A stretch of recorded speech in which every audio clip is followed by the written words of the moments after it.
Pelfrey and takes a strike. And we're underway at Citi Field. Hernandez 0 for 5 last night. Looked overmatched at times against Santana. He's hitting just 176. And he takes a strike. And Pelfrey ahead 0-2. Well, Mike has professed all along that the forearm tendonitis that caused him to miss a start has been no big deal, that he's dealt with tendonitis issues before. But the proof, of course, is in the pudding. And when you see a guy who's a sinker ball pitcher and the ball's not sinking and he's not throwing that hard, you know it's got to be something. Well, I'm going to watch him very carefully. I mean, Jerry Manuel said he's looking for stuff, velocity, not so much location. And I know exactly what Jerry means. Mike has to be throwing 94, 93 and hump up to 95 to be effective. Slap the other way, and that goes foul. And I think it's important to note too, Gare, that the Nationals are really missing their shortstop, Christian Guzman, who's up on the DL with a left hamstring.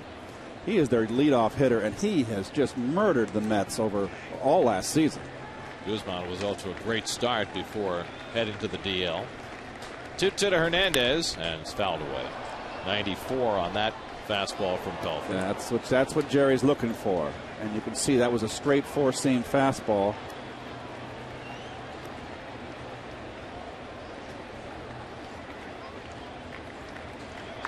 Seventh pitch of the at-bat to Hernandez, and it just misses the corner. 3-2.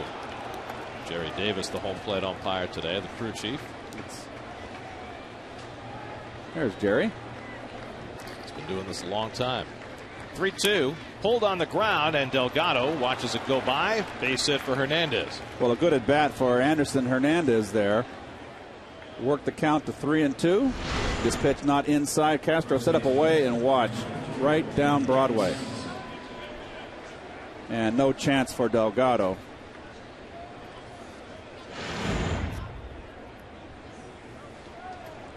So now Nick Johnson, who hit an opposite field home run against Johan Santana last night, the only run that Santana gave up. Johnson's been red hot since Manny Acta moved him up to the number 2 hole. In fact, he's now 5th in the National League, hitting at .370. And a strike to Johnson.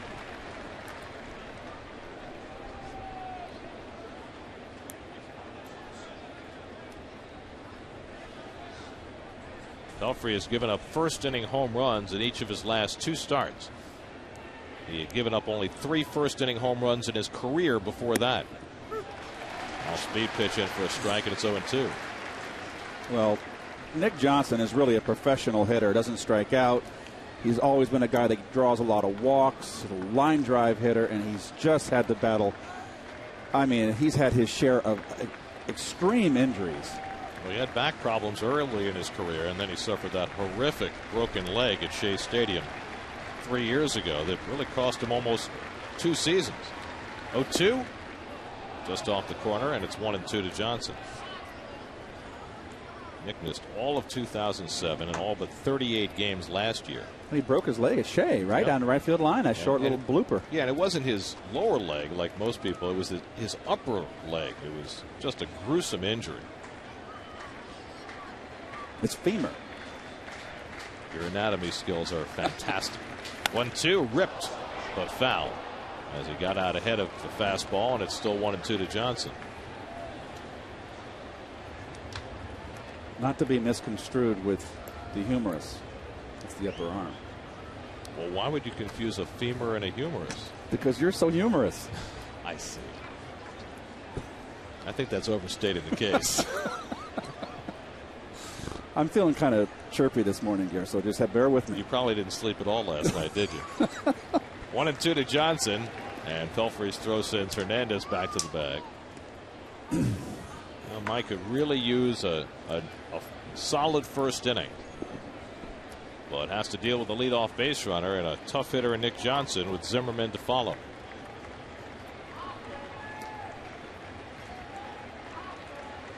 One-two. Wastes away that sinker. Well, this was September of 2006, and this was not pretty. Oh. Coming together with Austin Kearns, and he knew immediately it was serious. And that's what Nick has had to rebound from the last couple of years. But when healthy, he's not only a good hitter, he has a great approach at the plate. He's a solid fielder at first base. Been 14 for 32 since he was moved into that 2 position in the lineup, which is well over 400. He's moved there on April 16th.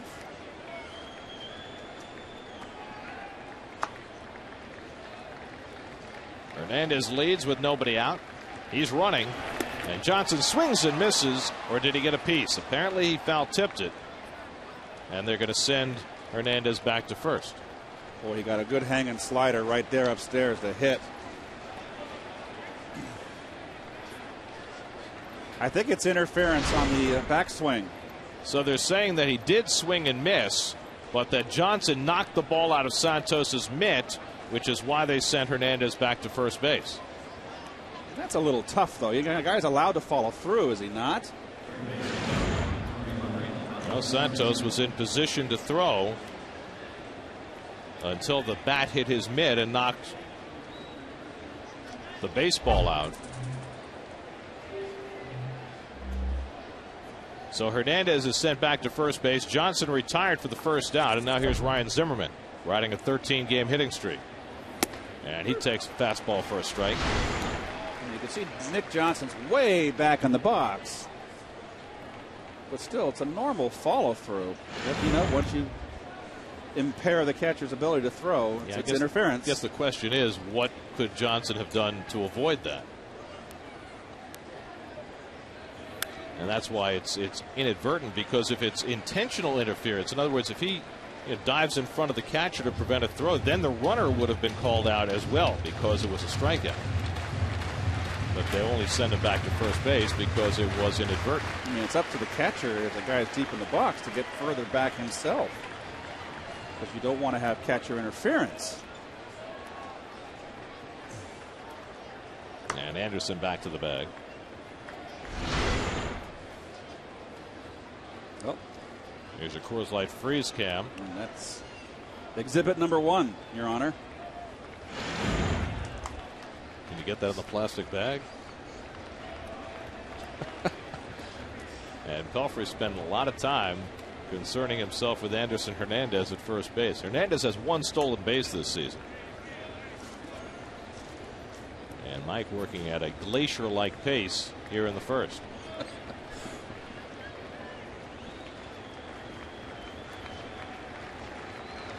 0-2 to Zimmerman, and the slider misses away. 1-2.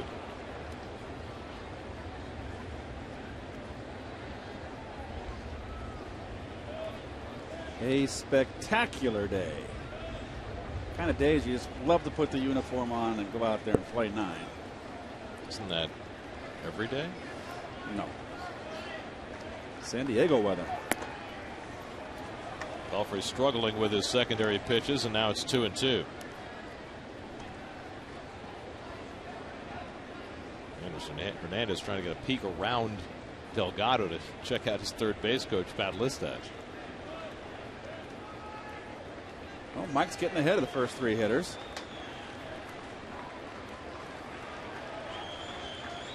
Two, and he misses inside to Zimmerman. So after getting ahead 0-2, now he's gone to a full count on the number 3 hitter, with the dangerous Adam Dunn looming on deck. And I got to believe Anderson Hernandez will be in motion here.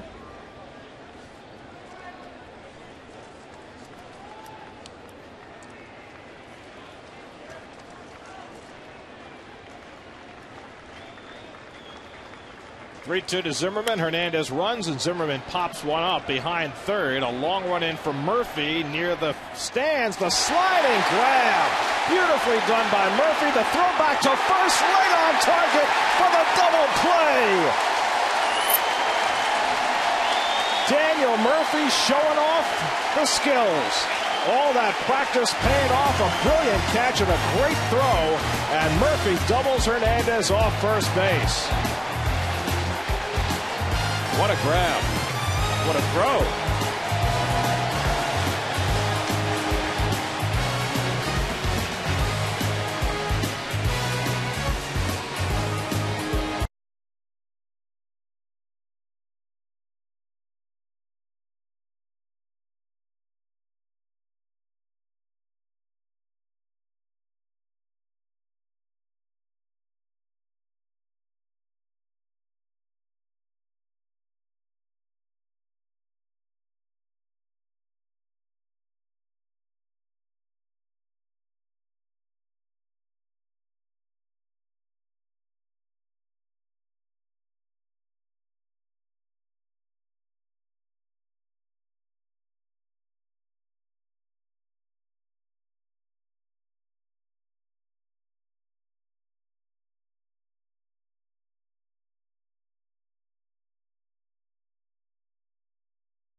hard work that he's put in. What a play this was. Well, he has to run a long way. The catch is a good catch, but to have the wherewithal to get up and pick up the runner and realize you have a chance to double him off. That's a base running blunder by Anderson Hernandez. That to me was the play. That's tremendous heads up. Jose Reyes leads off against the 6'9" right-hander Daniel Cabrera, and he takes a strike. Reyes riding a 10-game hitting streak. We'll see what Anderson Hernandez did here. He's just, no, there you go. You can't, it's just too far. He was fine where he was from the beginning. And then he moved that extra 5 feet and got caught in between, and that's, the play's in front of you. It's just poor base running. Reyes fouls it back. A guy named Hernandez isn't supposed to make a base running mistake. Oh, I made a few in my day. I made a few, especially when I was young. I got older, I kept them at a minimum. Worst thing you ever did on the bases was blowing out your hamstring. Yes, that's true, and breaking my kneecap. 2-2 to Reyes. Breaking ball hit to right field, and right there waiting for it is Adam Dunn for the first out. So Reyes retired, one away. Here's your Geico Mets starting lineup. Murphy playing after sitting out the last 2 days. Omir Santos getting the start behind the plate. Castillo goes back down to the 8-hole, but Beltran remains third and right fifth. That's been 3 days in a row now that Jerry Manuel's had that configuration. And now Murphy, coming off that fine defensive play, takes a strike. Well, there's Daniel Cabrera, as Gary said, 6'9", 258 pounds, from San Pedro de Macorís in Dominican Republic. And he has always been a hard thrower, but wild as a March hare. He has averaged 5.1 walks per 9 innings for his career. This is now his 6th major league season. Hit to second base, right at Anderson Hernandez, and Murphy retired 2 down. When Cabrera is on his game, he is terrific. I mean, he's got a hard fastball.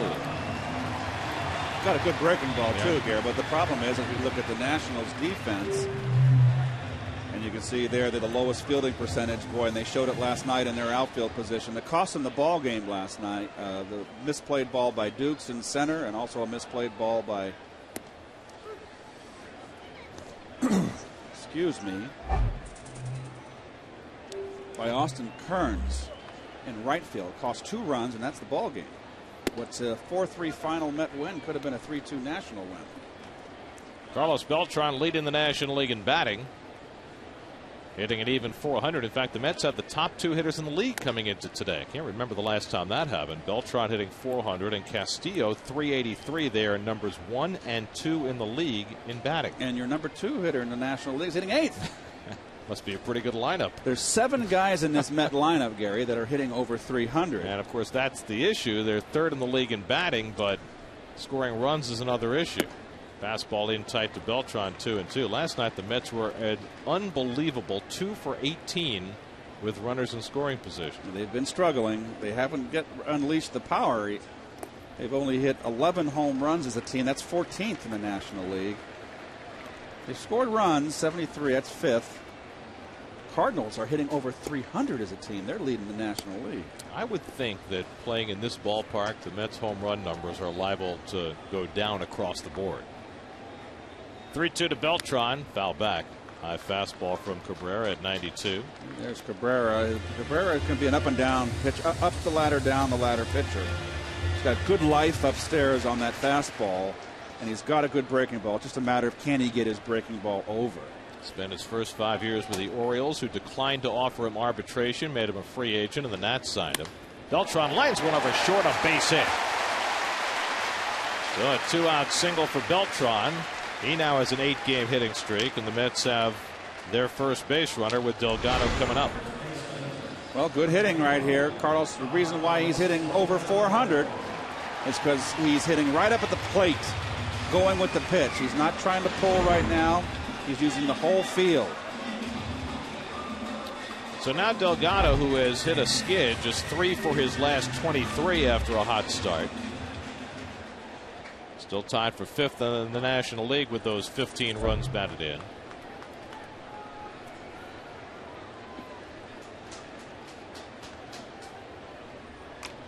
Beltran still does not have a stolen base attempt this year, and Cabrera's curveball misses for ball one. First breaking ball from Cabrera this game, early in the first inning. Carlos had a tough time with Olsen last night. Then again, they haven't faced very many lefties. Well, this is a pitcher that Delgado has faced little, but with great success. 3 at-bats against Cabrera. He has 2 home runs. And now he's got a 2-0 advantage.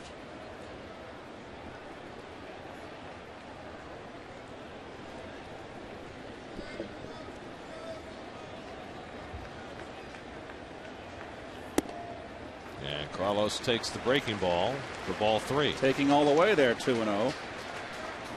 You know, that's always a good idea, and something that I did when I was struggling and I got out in front. Carlos was very much out in front yesterday. You take a pitch 2-0 and take it like you're going to hit it, but don't swing.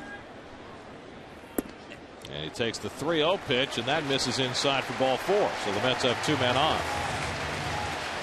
And Gary, to expand on that point, so many times over my career I was out in front, and I just said, okay, I'm going to take a strike, and I'm going to just take it like I'm going to go hit it. And the pitcher throws a good curveball that breaks late, and you sit there because you're not going to swing. You can see the ball better, and you go, oh, I've been swinging at that curveball. I got that much split second more to wait, and that sometimes would bring me out of a slump. So now Cabrera faces David Wright with 2 out and 2 on. David 1 for 5 last night, had a double, but also struck out twice. Now has struck out 19 times this year. That is tied for the most in the National League. And Cabrera has now missed with 5 in a row. Well, he heard the Boo Birds last night. It was kind of a little bit shocking to hear that. And David got pretty roundly booed by the home folks here. And for all that the Mets have heard the wrath of their fans over the last few years, a rare event for Wright to hear that. Up and in, and now Cabrera getting in that mode, and this is what often happens to Cabrera. He just has these bouts of wildness. Since he came into the league in 2004, Cabrera has more walks and more wild pitches than any pitcher in the majors. Well, he walked 108 last year in 204 innings with the Orioles, and in the year prior he walked 104 in 148 innings. Wow, that is just way too much. And you see the lifetime numbers, 48 and 60, and ERA over 5, but at times he can be brilliant. 2-0 to Wright, and he swings and fouls it back. So he got the fastball on 2-0 and fouled it off. And there's the fastball that David Wright cannot catch up to, and that has been his problem. He's had pitches to hit right down Broadway. I mean, David should cover that, and he's been tardy. He's got too long a swing right now. He's fallen into some bad habits up at the plate.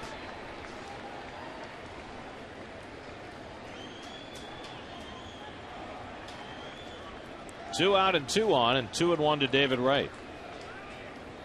And David hits one in the air to center field. Elijah Dukes back a few strides, and he muffs it. And that'll bring 2 runs in. Beltran scores, Delgado right behind him. Poor outfield play doomed the Nationals last night, and it hurts them immediately today. Elijah Dukes muffs it, and the Mets have a 2-0 lead.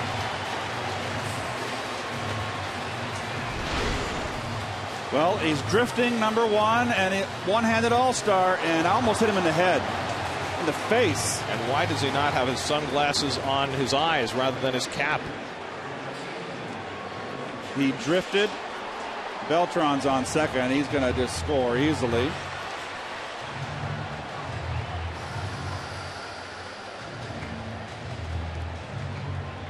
Well, it's an error all the way on Dukes, who made an ill-advised dive that led to a triple. Now he's got his sunglasses on. That's closing the barn door after the horse is gone, isn't it? I mean, I don't understand. If you're playing on a bright sunny day, why would you have the sunglasses on your cap and not on your face? We see it how often, so often. Excuse me, Gary. Well, at least he's corrected that error now. Ryan Church hitting at 347, and he fouls one away.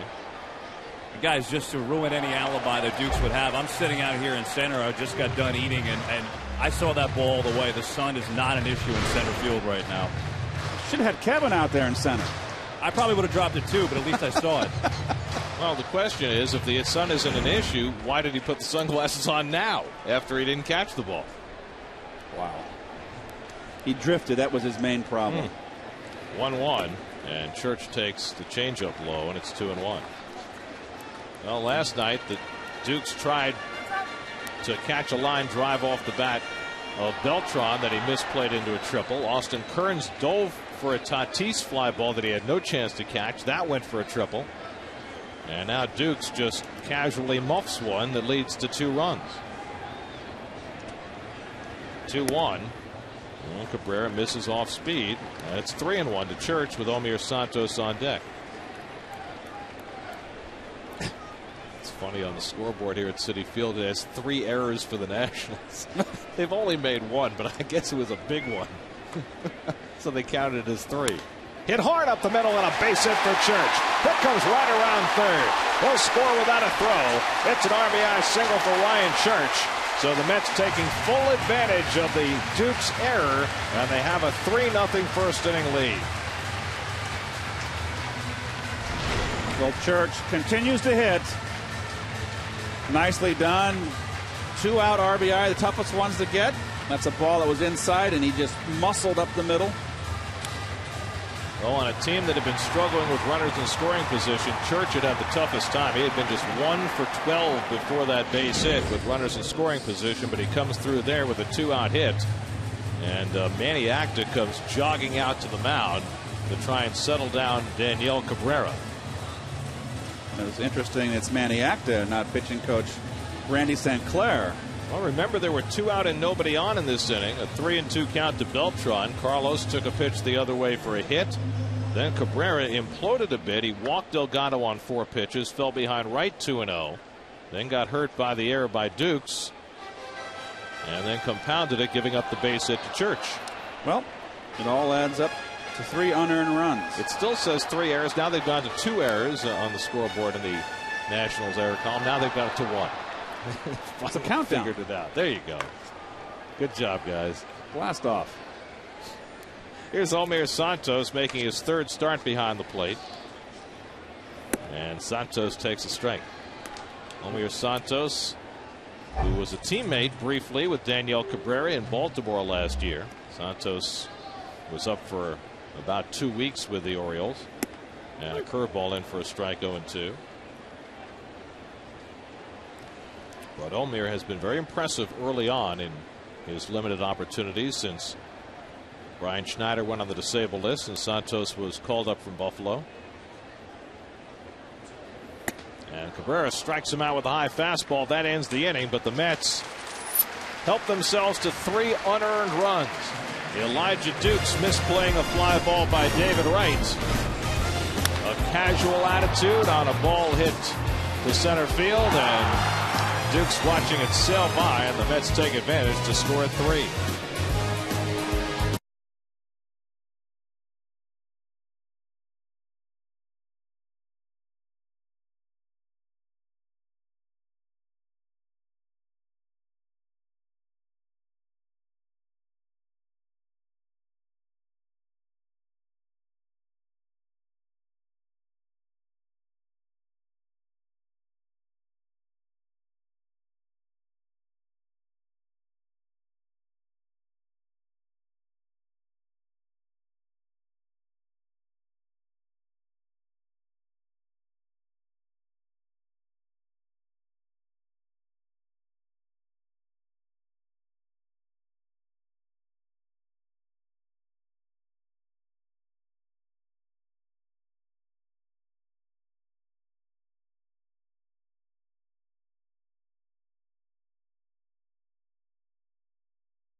inning. Daniel Murphy, a terrific play, a sliding catch, and he turns a double play. Elijah Dukes, an awful play. And the Mets with a 3-0 lead for Mike Pelfrey as Adam Dunn leads off the second. Dunn had 2 hits last night, hitting an even .300 for the year. 40 home runs or more each of the last 5 years. Leads the league with 17 walks. Always a high on base percentage, always a lot of strikeouts. And Pelfrey throws a slider and misses with it. 1-1. Dunn's a guy that doesn't get hurt. He's averaged 158 games over the last 5 years, and he's a big, strong guy. Very dangerous. Former football player, University of Texas. I can believe that. Well, he turned down a scholarship to be a quarterback at Texas in order to pursue a baseball career. It's a big quarterback. 6'6", 240. It's like Bobby Douglas of the old Bears. He could run. Oh, God. Left-hander, right? Yes. He was one of the rare NFL quarterbacks that was, Fran Tarkenton was a scrambler. Bobby Douglas just ran. He could run the ball. There were plays designed for him to run. 3-1, and Dunn takes the low ball 4, so Dunn is on with a leadoff walk. So for the second straight inning, the Nats get the leadoff man on against Pelfrey. And now Elijah Dukes will come to the plate. And he's getting us a nice ovation. A thank you very much from Met fans. Well, the 3 unearned runs that Dukes' error produced make it 11 this year against the Nats. That's the most unearned runs that any team's given up. And Pelfrey misses high, and Santos is going to carry it back out to the mound. Santos working with Pelfrey in the regular season for the first time. Dan Warthen keeping a close eye on Pelfrey. Pelf's got to be careful here. He's a low ball hitter. Santana just ate Dukes alive last night on high fastballs. Dukes went 0 for 4, struck out 3 times last night. Grounds one down toward third near the bag. Wright will have to go to first with it. Nice throw to get Dukes for the first out as Dunn takes second.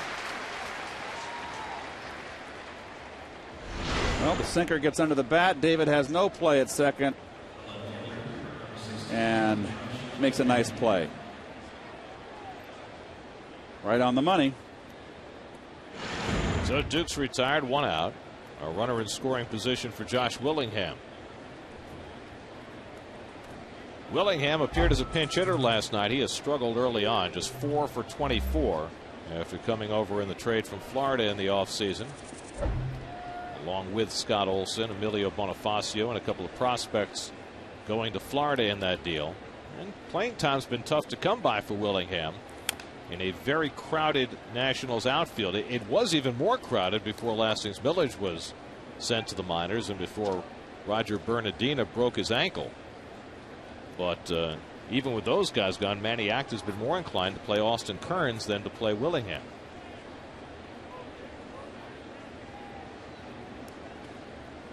Willingham 10 career home runs against the Mets, and he takes outside from Pelfrey. 1-1. Well, they feel that Kearns is a better defensive outfit, has a stronger arm than Willingham, but I just think Willingham is a better hitter. Well, if you go off what they've done against the Mets, it's no contest.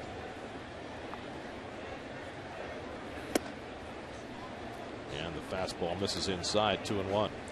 What do you think about what you've seen from Pelfrey so far? I don't see the zip on the fastball. I like the old zip.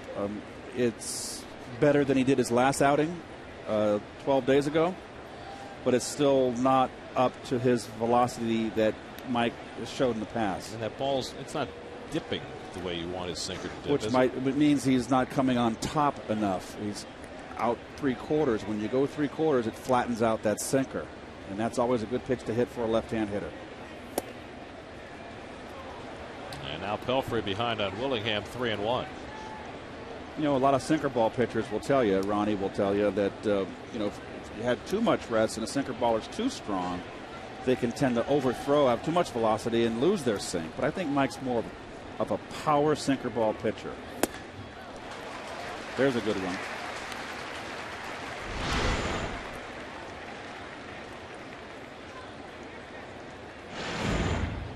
bite on that sinker. Now it's 3-2 on Willingham. 3-0 New York. We're in the second. And Willingham grounds one. Diving stop by Wright. And David throws him out. And David Wright keeps turning in gems. Last night diving to his right. And this afternoon making the dive to his left to get Willingham. Well, we're 17 games into the season, and David has just played really well there. His only drawbacks have been the throwing, and over the last week his throwing has been beautiful, but he has made some plays to his left, to his right, charging on a bunt. I think he gets even more inspired when Ryan Zimmerman's on the other side as well. Well, that saves a run right there. Here's Alberto Gonzalez, and he fouls one off. You got a Nationals team that is defensively has allowed the Mets to score more than a few runs, and the Mets have played good, solid defense.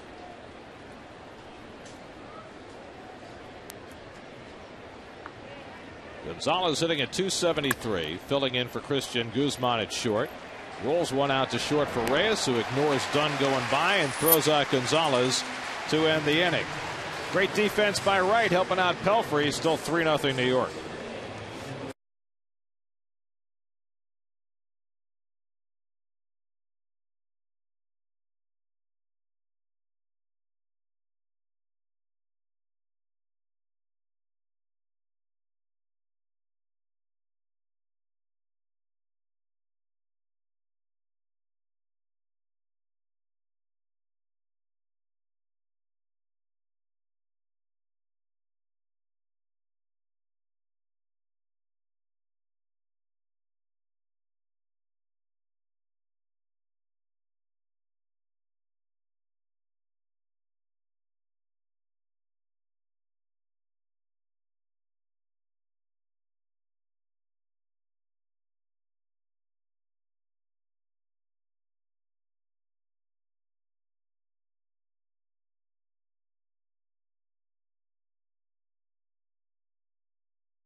On the biggest sports stories of the day, and Gomez Monday's show, and Darryl Strawberry joins the crew live and talks about his new book, Straw, Finding My Way. It's all on Daily News Live, presented by Citi every weekday at 5 p.m. right here on SNY. Luis Castillo leads off in the home second.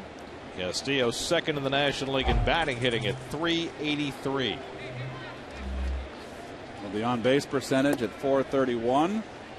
And, you know, Luis has predominantly been hitting in that 8th position.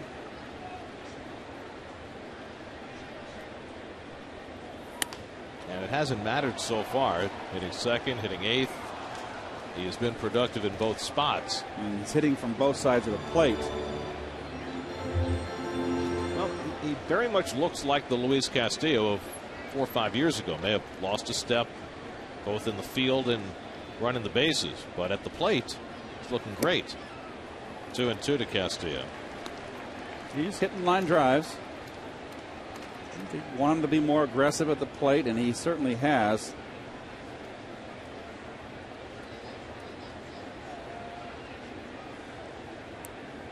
Well, Castillo's always going to work long turns at bat. Well, that sounds like Ramon Castro at work again.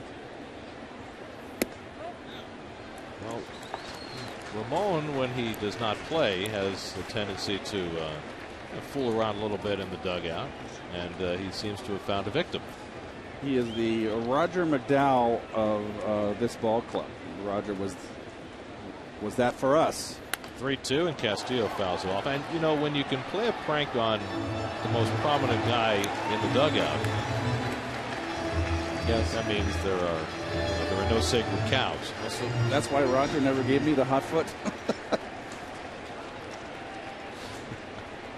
3-2 to Castillo. Line toward the middle, base hit. Another terrific at bat for Luis Castillo, and the Mets have a leadoff man on in the second. Well, fastball enter half down. They want it away. It's right down the pipe, and that's just good hitting. You give me a pitch like that, good hitters are going to rip it. Nice hitting, Luis. So here's Pelfrey looking to bunt. Like a lifetime 076 hitter.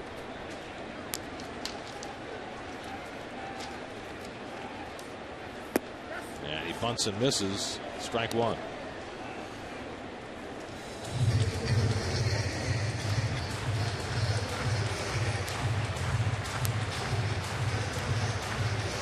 Razor shines, flashing signs.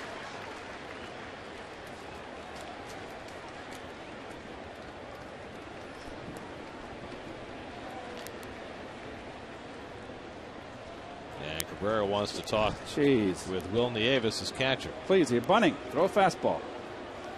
Daniel Cabrera, who until he was 16 years old had never thrown a baseball.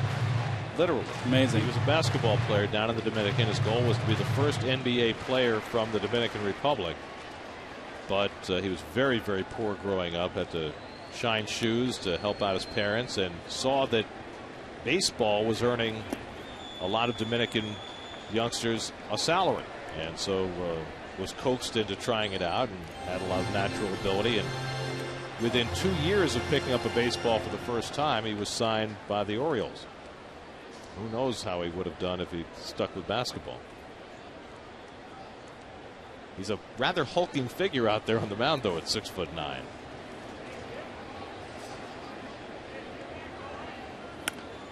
Bunted back to Cabrera. His play will be to first.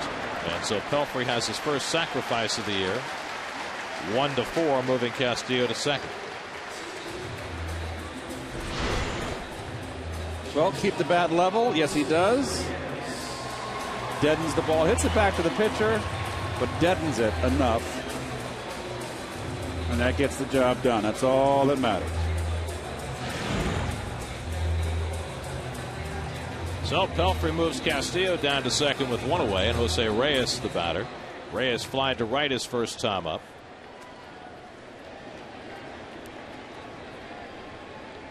Well, let's see. So far today, the Mets are 1 for 2 with runners in scoring position, which is already better than 2 for 18. Last night, by going 2 for 18 with runners in scoring position, this is what Elias came up with.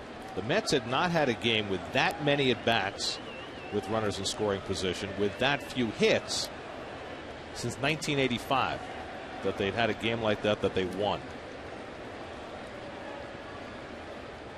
That's 24 years ago. That's how unusual that game last night was. And that was against in '85. That was in September. I don't recall the game.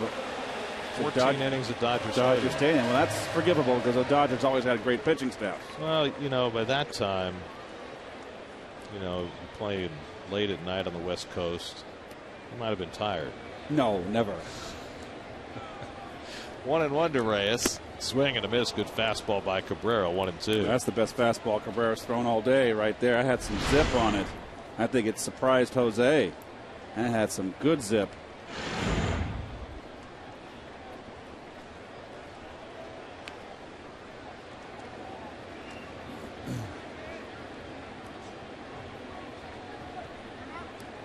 Boy, Cabrera, it's like watching grass grow. See what Reyes has done in various situations this year. Not bad. 294 with runners in scoring position, trying to pick up Castillo from second base. 1-2. Breaking ball pulled foul. That's a nice catch. It always pays to bring your glove to the game. You never know when the ball might come your way. Never came my way. Very nice. But just for the one time it does. What is here? Full house again today. So there's a 1 in 41,800% chance to get it. On each foul ball. But the more foul balls there are, the more your chances go up. 2-2 to Reyes. Unless every foul ball goes to the same place. A stunning, beautiful new stadium that the Mets are proud to call home.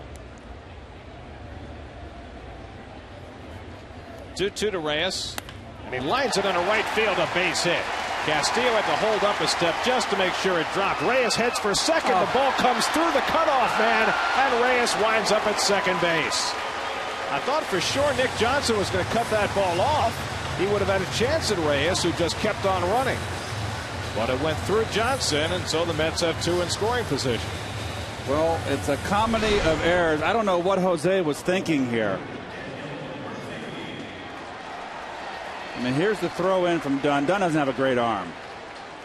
Nick Johnson's got to he has to go get that ball when Reyes makes his break.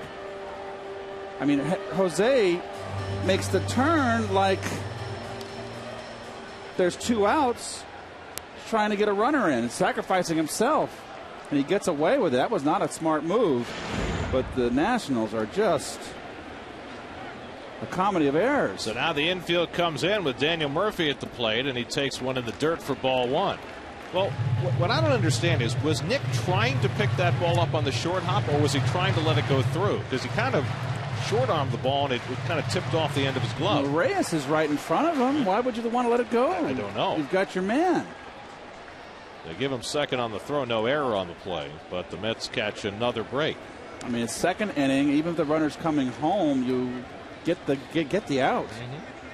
But Castillo had already stopped in tight to Murphy, 2-0. There was no threat of him scoring. And that's another thing that you can look at when you're a first baseman on a cutoff, Gary. You can always look over your shoulder and see where that runner is. Even if the ball just is in flight, you have time to check the runner. 2-0 to Murphy with the infield in, and he slashes one foul. Well, this is how can I best say this? This is a team of misfits that Jim Bowden, the former general manager, put together here in Washington. And it's going to be up to whoever takes over as the new full-time GM, and they don't have one right now. Mike Rizzo is the acting general manager, to try and figure out exactly what kind of team they want to be in Washington.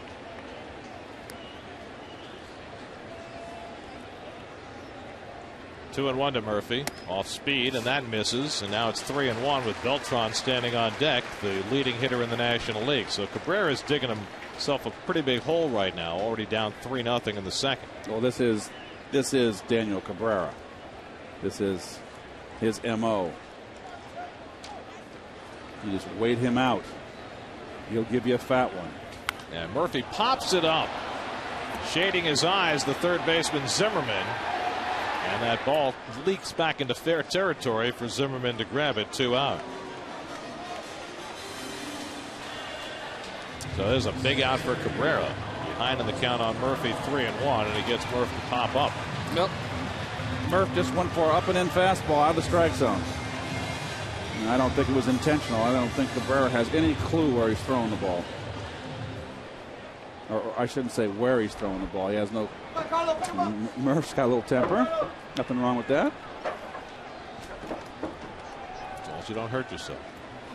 So here's Beltran with 2 in scoring position and 2 out, and Cabrera will use the full windup against Beltran. And he misses off speed outside, 1-0. Beltran singled to left center and scored a run in the first inning.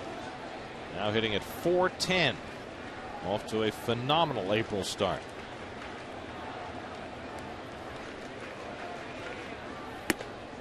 No. 2-0. Some interesting numbers on Cabrera. Opponents are hitting 111 if he gets an 0-1 count. 407 if he starts out 1-0. First time through the order, 143. Thereafter, 317. Hitters just lock in on him. It's too wild. Beltran rips one down the right field line, but foul. How do you know? You couldn't see that, could you? I saw the umpire signal foul.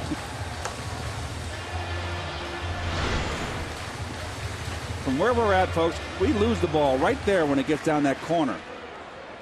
So we have to rely on the umpire. Thank goodness Brian Gorman made the call. 2-1 to Beltran, and it's upstairs, ball 3. A walk would fill the bases for Delgado. God, what a pitch to hit. I mean, you can just sit on a fastball, and if he throws you a good curve, take it. If he hangs it, jump all over it. And Carlos hits it right back up the middle, off Cabrera's leg to Hernandez. The throw, and he's safe, and a run comes home. An infield hit for Beltran. The Nationals almost got fortunate there off the deflection.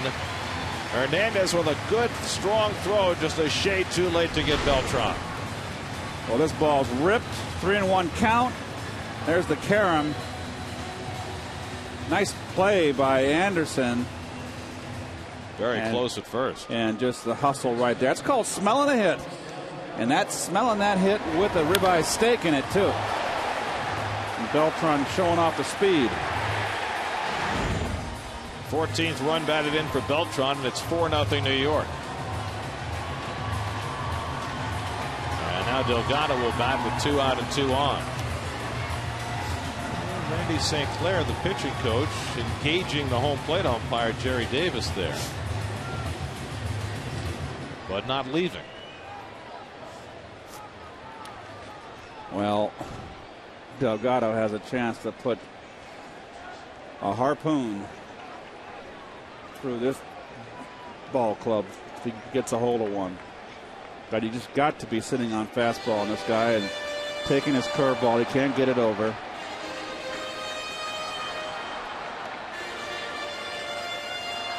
There's a million hard throwers. You got to have something else to go with it, and you can't just throw it down the middle. Being awful hard on him, I'm sorry. But so now Delgado with 1st and 3rd and 2 down. And Carlos takes the curveball high for ball 1. That's beautiful. He just throws you a curveball first pitch, falls behind 1-0. Can't get it over. No, he's been 1-0 on just about every batter he's faced. Just forget everything and look for that fastball. 2-0.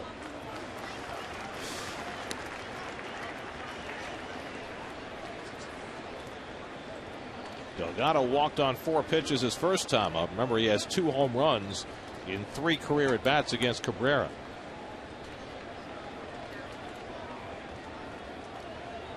On 2-0, he takes one in the dirt and knocked down by Nieves. Now taking off for second, Beltran, and he'll arrive safely.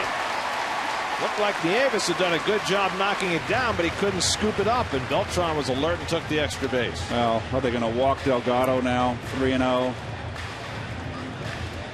They don't. I give Delgado a hit sign.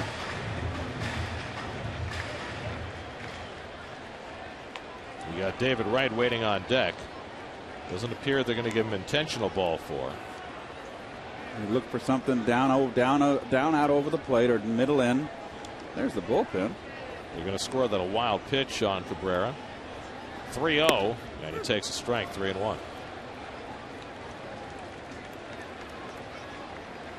Boy, the Nats just playing an ugly game in the first 2 innings.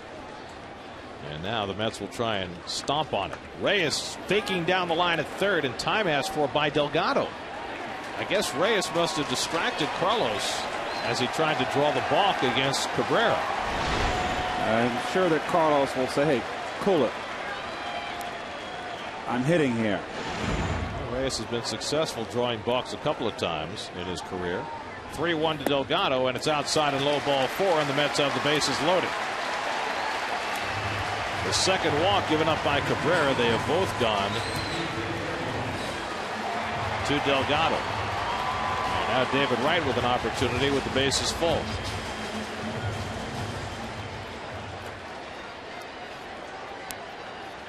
This is the price you pay when you expand 4 teams and have 3 divisions.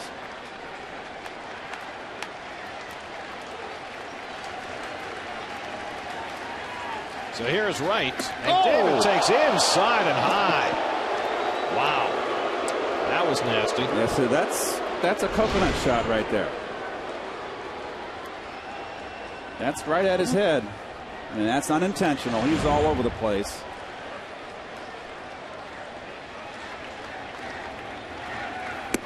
And he finds the outside corner, 1-1. David hit a fly ball to center field that Elijah Dukes allowed to sail by his glove and scored 2 runs in the first. And the slider off the plate, and it's 2-1. Reyes is at third, Beltran at second, Delgado at first. Mets already with a 4-0 lead in the second inning. Wright with a chance to bust it open. 2-1, swing and a miss. 94-mile-an-hour fastball, and it's 2-2. Another fastball right there that beats David. I've never seen this happen to David. He has got a long swing.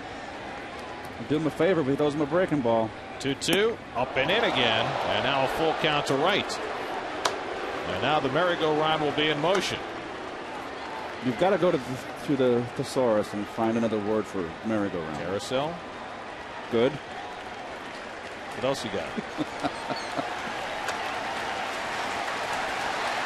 Tilt-a-whirl. There they go, 3-2 to Wright. Hit hard, but right at the second baseman, Hernandez. And that'll do it for the inning. The Mets will settle for 1 run in the bottom of the second.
Season tickets for the inaugural season at Citi Field and see the action from great field level locations. Log on to Mets.com now or call 718-507-TIXX for your Mets season tickets. Great seats, great place, and a great time. Mike Pelfrey now staked to a 4-0 lead as we go to the third. And Will Nieves, the Nationals catcher, will lead off against Pelfrey. Nieves 0 for 3 to start the season.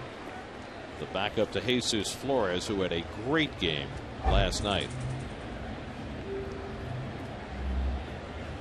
People will look at the box score and see that Flores hit a 2-run homer off Francisco Rodriguez, but more importantly, he probably saved Scott Olson about 15 wild pitches by blocking sliders in the dirt. Shades of Gary Carter. Mr. Cartier. That's what we used to call Cartier. Cartier, remember? Like the jeweler? Who was it? Welcome Back, Kotter. Remember the yes. The African American character said, "Mr. Cartier." Freddie Boom Boom Washington. 1-2, foul back. I was a Horseshack fan myself. You were what? Horseshack. Oh, yes. Yeah, right. Connor. He was a sarcastic character. Vinny Barbarino. Yes, of course. And Juan Lopez. Yeah. Or no, Juan Epstein. Of course, John Travolta went to much bigger things. Breaking ball misses away, 2-2 to Nieves with the pitcher Cabrera on deck. And then Anderson Hernandez. What are we looking through? Is that the screen attached to the foul pole? Right field line. Bounced out to Reyes. So Pelfrey getting the ground ball. That's his stock in trade. He's gotten 4 in a row of them now. 1 out and nobody out. Let's check in with Kevin Burkhardt. Kevin? Hi, guys. I'm with a pretty special young lady. Her name is Mackenzie Brown, sitting next to me. Her family right behind me. And this is her bodyguard, Kelly, over here. For those of you who don't know the great story, Mackenzie in a boys' little league in Bayonne, New Jersey. Mackenzie is 12. Well, she threw a perfect game, fellas, against the boys, and just fearless in doing so. Also, as we check out some of the highlights, threw out the first pitch today. Mackenzie, we talked earlier, Little League mound is 46 feet. This is the big stuff. I mean, this is 60 feet. You look pretty comfortable out there. Huh? Yes. When did you throw off the mound for the first time? As Castillo will put this away for the second out. When did you throw off the big mound for the first time?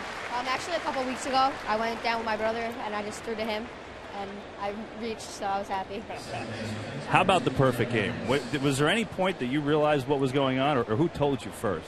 In, like, the third inning, I kind of realized that I had the perfect game, and then everybody started saying it, and I said, like, don't say anything, because you might ruin it. So. Guys, she sat in the Mets dugout and took questions from the New York media. It was, and very calmly, too.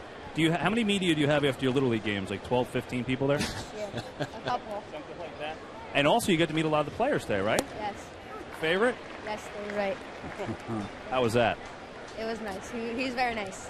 I did see this. You tell me if this is true. When I was getting ready for the pregame, I saw Daniel Murphy come up and rub your shoulder and then rub his jersey, and he had that great play. Yes, he said he wanted good luck, and I guess it worked.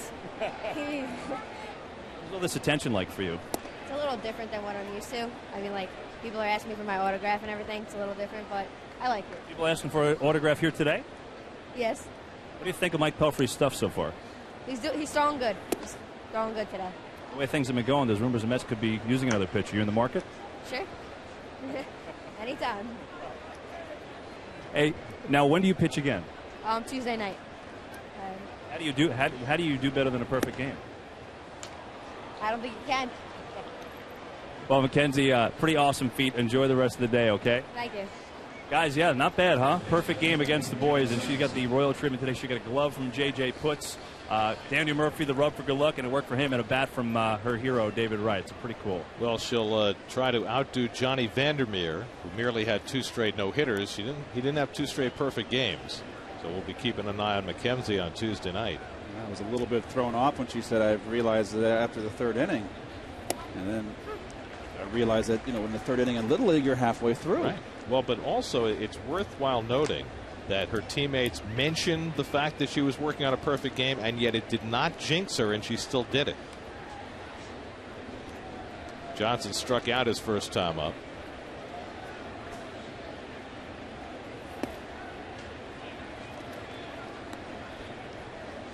Pelfrey got 5 straight ground ball outs before walking Anderson Hernandez with 2 out here in the third.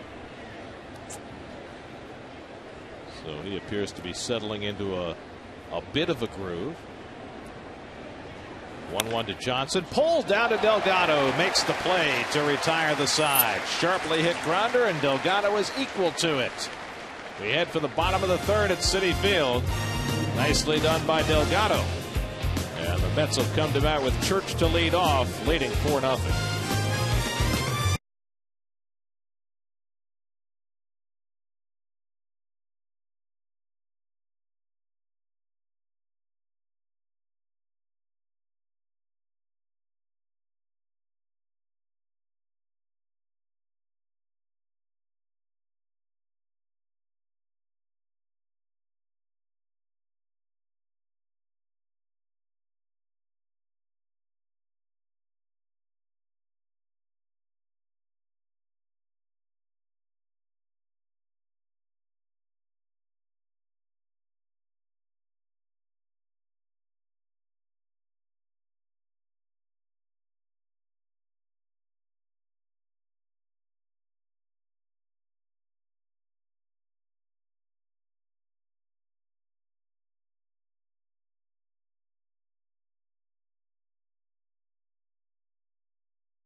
Saturday afternoon, temperature in the upper 70s, just a perfect day.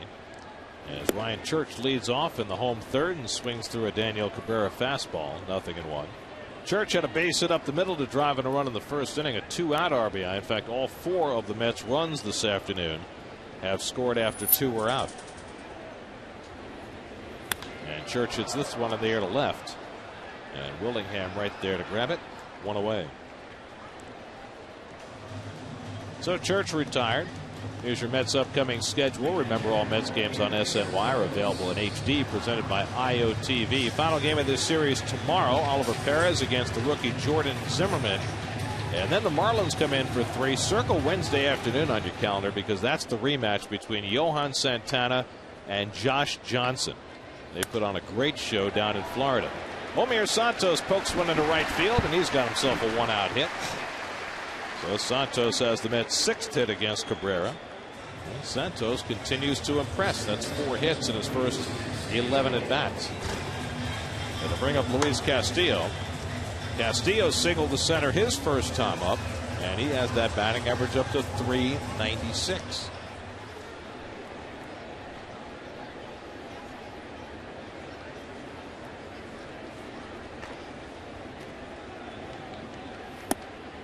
Louis takes ball 1. Elias ran some numbers on Castillo today. Castillo's always had a very high on base percentage for his career, .368 for his career, which is not extraordinary, but it's very good. But he doesn't hit for much power, so his on base percentage is actually higher than his slugging percentage. .368 on base, .356 slugging.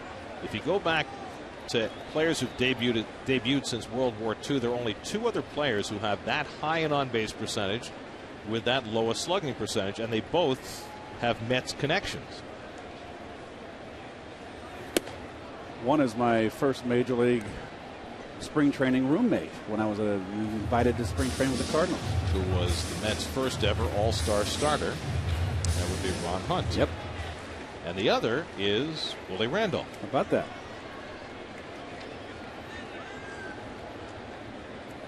Second baseman all. 1-2, and it's inside to Castillo, 2-2.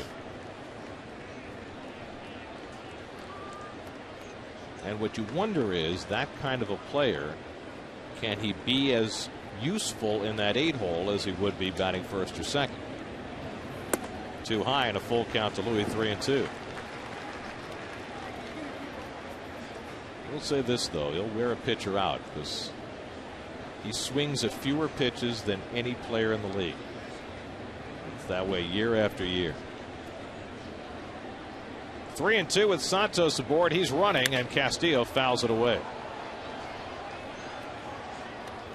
Santos, who runs decently for a catcher. Swings a good bat, too. They like the way he catches. They say he's very quiet behind the plate. Does a nice job throwing. Well, J.J. Putz loves to pitch to him. Loved him in spring training. It'll be very interesting if he continues to play well, to see how the playing time gets divided when Schneider comes back. There goes Santos. The pitch is low, ball 4. Castillo's aboard. Third walk for Cabrera. And the Mets have 2 men on. So Daniel Cabrera's outing continues to wobble.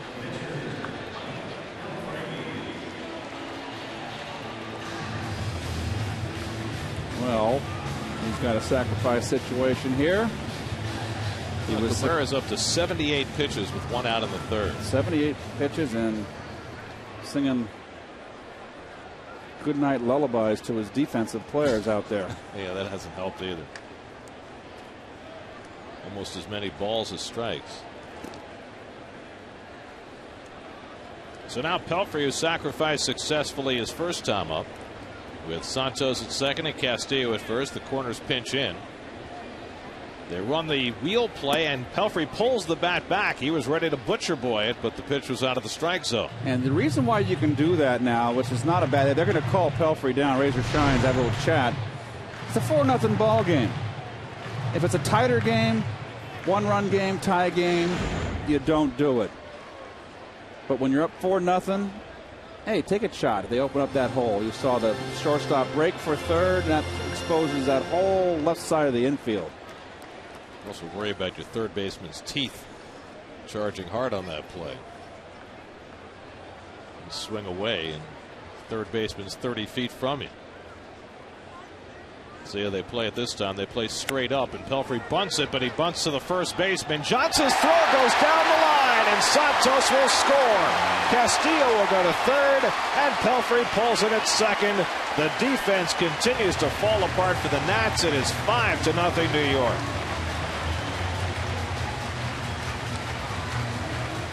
Nick Johnson, normally a good fielder, but he made a bad throw. Well, this problem here is he throws it underhand instead of over the top. You see the sidearm, it's harder to control. I didn't think he had a very good grip on the exchange. But you got to come over the top. That makes you throw a dart, a straight throw. And Nick's a good fielder. But this Washington team is playing as poor a game as I've seen this year. And if that doesn't get that man right there angry, if you don't have a team meeting after this fiasco, then I don't know what to tell you. Now, he should not be charged for a sack, correct? Now runners at second and third for Reyes with the infield in, and Jose swings and misses at a curveball, 0-1. It's a fielder's choice and error on the first baseman, so no RBI, no sacrifice, because with a good throw, certainly Santos would have been out at third.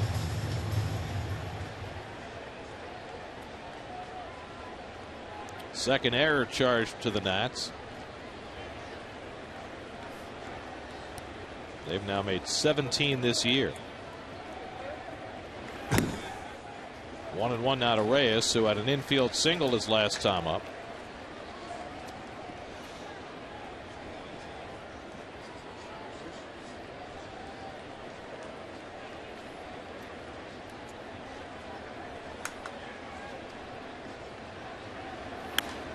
Fouled away, and it's 1-2. Well, Reyes with the base hit his last time up now is an 11-game hitting streak. I'd say that Reyes is locked in right now, but he hasn't his hit every day. Yeah, he hasn't caught fire yet.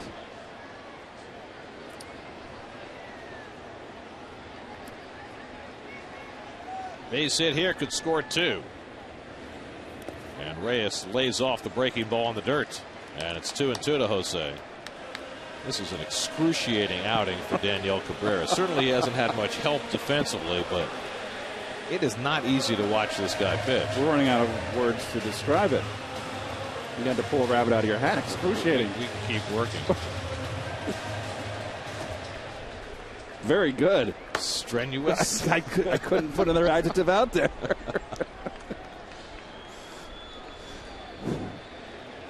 Ponderous. What are we doing? Oh. 2-2 to Jose with Murphy waiting on deck. And Reyes lays off another curveball in the dirt, and it's 3-2. Well, is there anybody up in the bullpen for Washington? I think. Could we make a call? If there's not, it's Uncle. I cry Uncle. Stay out there, like Ronnie said the one time that Davey came out and said, "I'm not getting anybody up in the bullpen. You better find your way out of this jam." And those are things that aren't done today. Now it's 3-2 to Reyes. First base is open. And he walked him. That's the fourth walk given up by Cabrera, the second in this inning. Yeah, that's going to be it. Out goes Manny. Nice shot. Well, it's hard for us to see into the Washington bullpen, but I have to assume somebody was throwing down there. Someone behind the Iron Curtain and hungry. And Jason Bergman, who pitched last night for 2/3 of an inning and walked 3, will come in here with the bases loaded. So Manny Acta does what he has to and pulls the plug on Daniel Cabrera after 2 1/3 innings. This call to the pen brought to you by Lincoln Mercury. Cabrera takes his exit, and the Rutgers product Jason Bergman will come on. Mets already up 5-0 and looking for more.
Oh.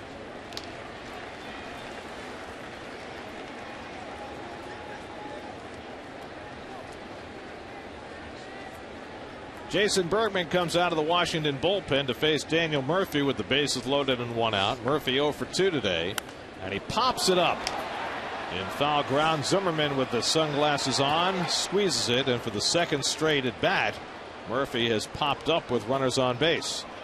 So 2 out.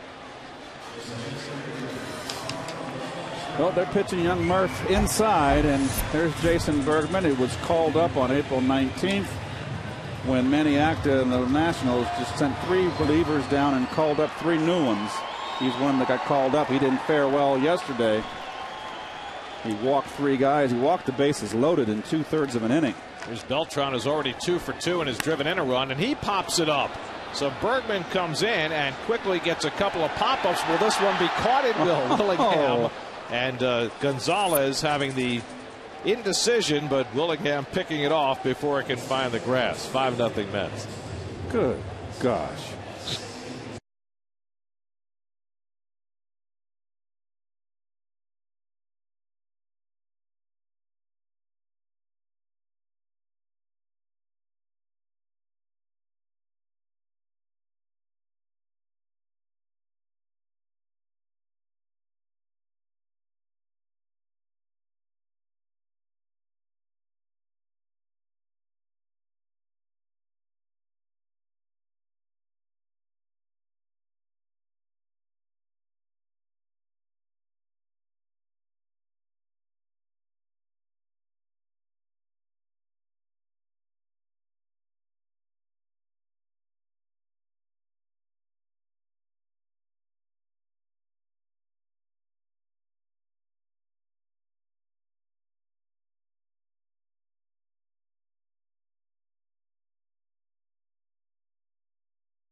It's only been 12 innings of baseball so far in this series for Manny Acta's crew, but great musical choice, by the way, guys. It gives you an idea just why the Nationals are off to a 3-12 start. A comedy of errors in the first 2 games of this series. The only thing missing in that little montage was Milton Berle with a seltzer bottle. You know, a little song, a little dance, a little seltzer down your pants. Well, Met fans are enjoying it. Mets with a 5-0 lead. Ryan Zimmerman hit a fly ball. Daniel Murphy made a sliding catch and turned it into a double play in the first inning, and he tops this one foul. Meanwhile, Mike Pelfrey has now faced, this is the 12th batter he's faced. He's thrown first pitch strikes to 11 of the 12.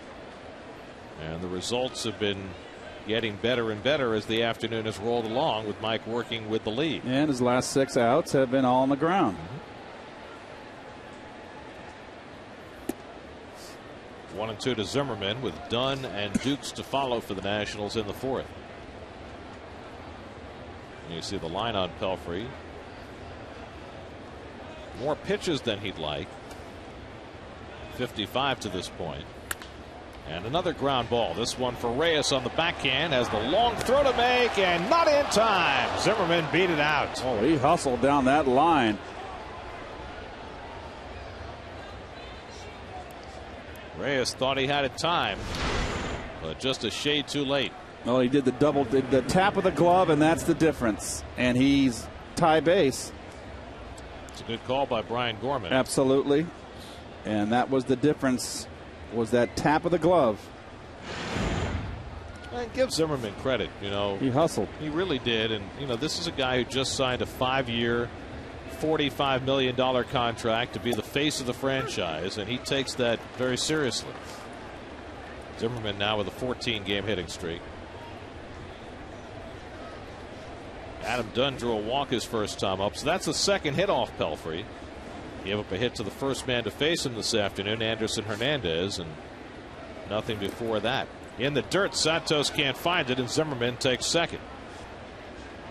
So on the wild pitch, Zimmerman moves up a base. Sinker in the dirt on the other side of the plate. Nope, on the outside part of the plate. Got in front, but didn't use his other hand. And it hit the palm of his glove and caromed off. So Zimmerman in scoring position with nobody out. 1-1 to Dunn. And he takes that fastball in tight, 2-1. Well, Nationals need a home run here to kind of get back in the game. Well, the Mets have a 5-0 lead, but it could be a whole lot more. They've left the bases loaded each of the last 2 innings. Bergman came on with the bases loaded, got 2 pop-ups on 3 pitches. Now struck down to third, right with the reaching grab. Throws out Dunn, 1 away, and Zimmerman holds at second. David Wright has had an active afternoon. Nope, the scouting reports were true. For how I have not seen Dunn go the opposite field as many years as I've seen him play. David right there to snatch it.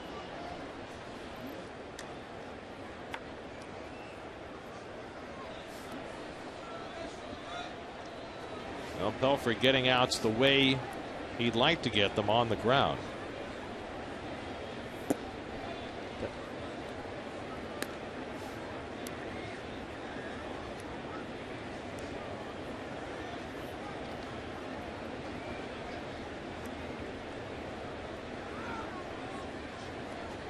Dukes hits one right back through Pelfrey and into center field, a base hit. Zimmerman to third. He'll turn and head on home. It's an RBI single for Elijah Dukes, and it puts the Nationals on the board. It's now 5-1 New York. So Zimmerman beating out that hit leads to a run. Well, Dukes likes the ball down. It's too much plate right there. He almost took Pelfrey's hip off. And Zimmerman scores easily. So Duke gets back one of the 3 runs that he let in. 9th run batted in for Dukes. Now 1 out and 1 on for Josh Willingham.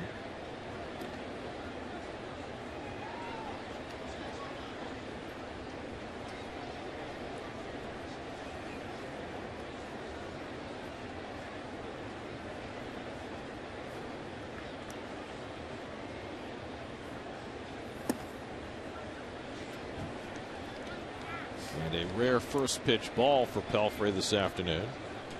1-0 to Willingham.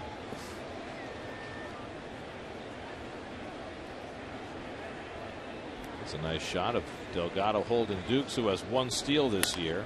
And Willingham pulls 1 foul. 1-1.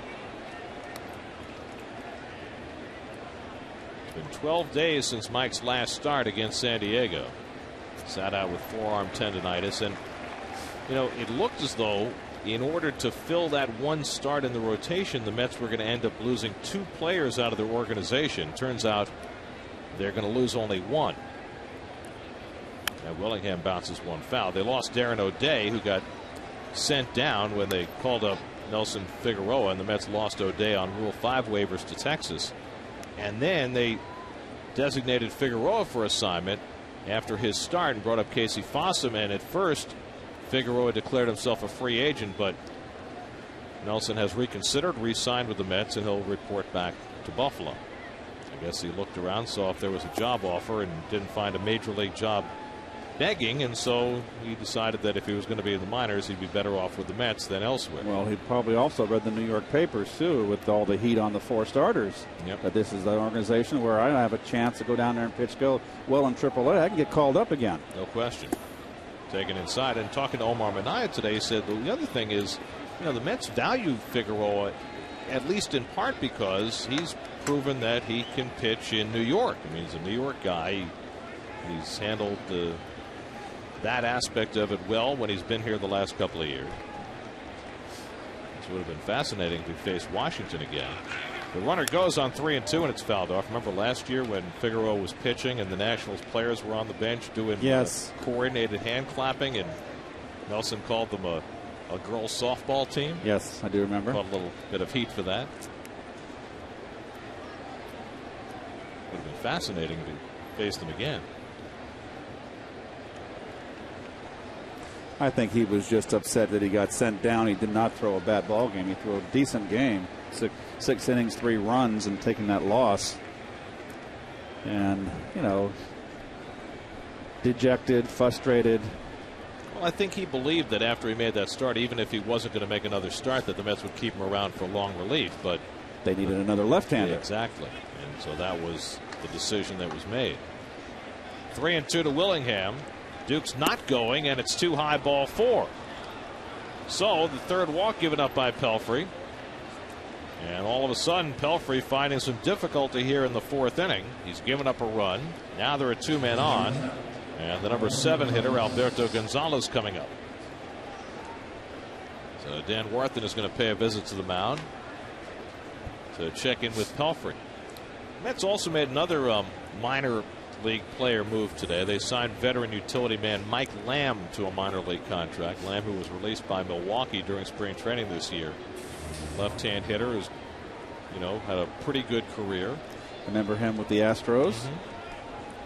So he'll go to extended spring training to get himself back in shape and then report to Buffalo, and that'll give the Mets some bench insurance. He was part of that 2005 National League Championship team in Houston. The White Sox swept out of Dodge. Lamb's a lifetime .277 hitter. It's that unusual swing from the left side. Can play first and third. So here's Gonzalez with 2 aboard and 1 out.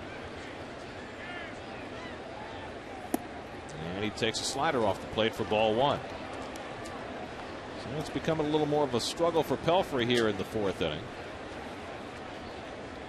Gonzalez grounded out to Reyes his first time up.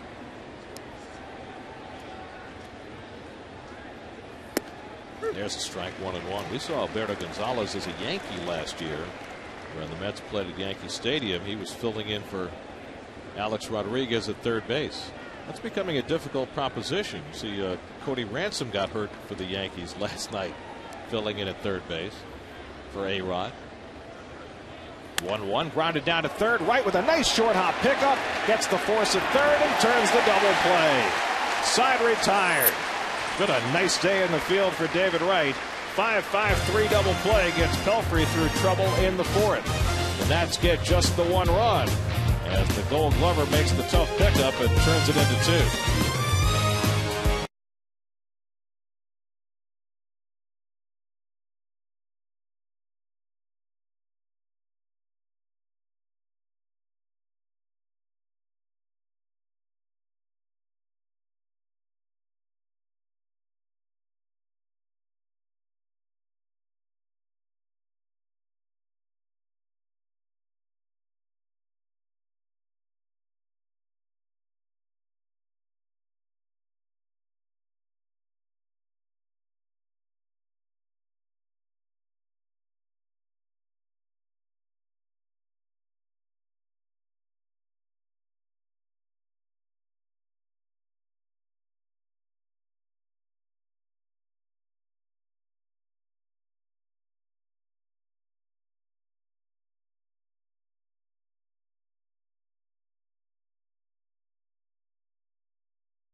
have taken advantage behind Mike Pelfrey so far.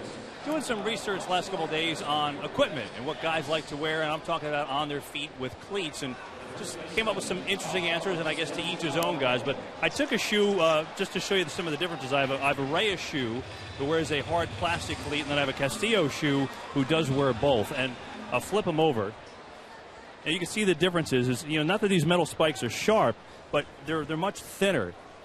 They're much thinner as Delgado will step in the plate here and foul one off. These metal spikes are much, much thinner, and they dig into the dirt a little bit better. The hard plastic ones have a curve here, and they're kind of like a triangle, and there's a few more of them as well. That's the big difference. And, of course, it depends on the shoemaker as well. But I talked to Charlie Samuels, the Mets equipment manager, and he said, certainly when AstroTurf was in play, used to be a lot of guys wore the hard rubber or the hard plastic.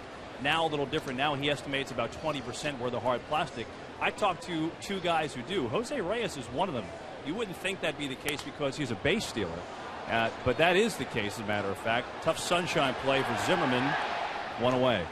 And Reyes said the reason was in 2003 he had the metal spikes on, stole a base, caught his ankle, sprained his ankle, and that was the last he wore of it. He says he has no problem getting a jump with the plastic spikes. He says it's much more comfortable on his legs, and this coming from a guy that had hamstring injuries. Fernando Tatis said he used to wear the metal spikes. Last time he wore it, though, was 10 years ago.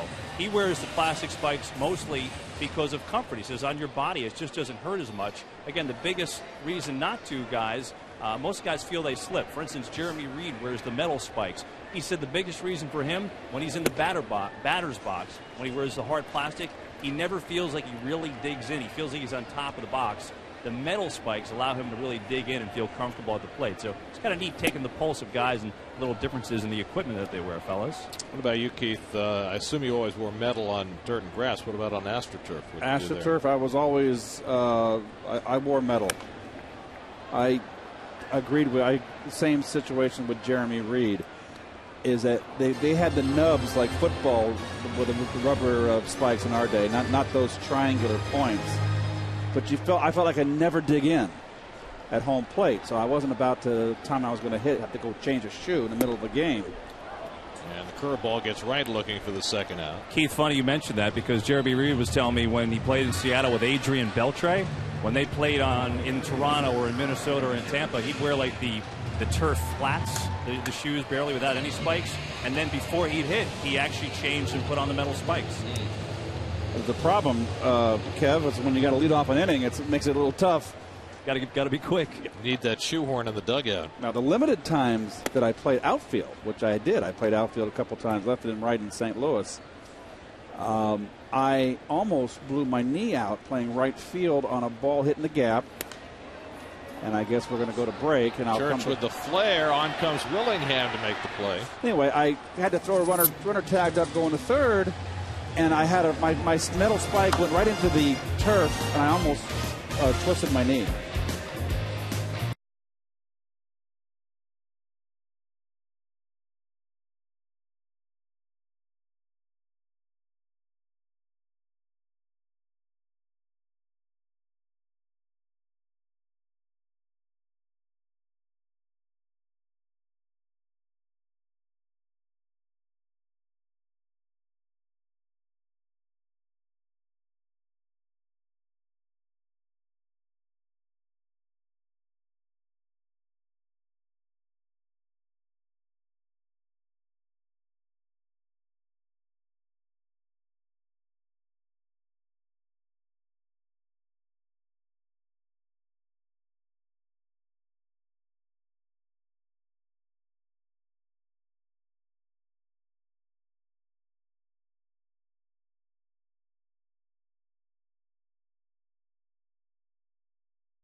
Baseball on SNY is brought to you by Budweiser, the great American lager.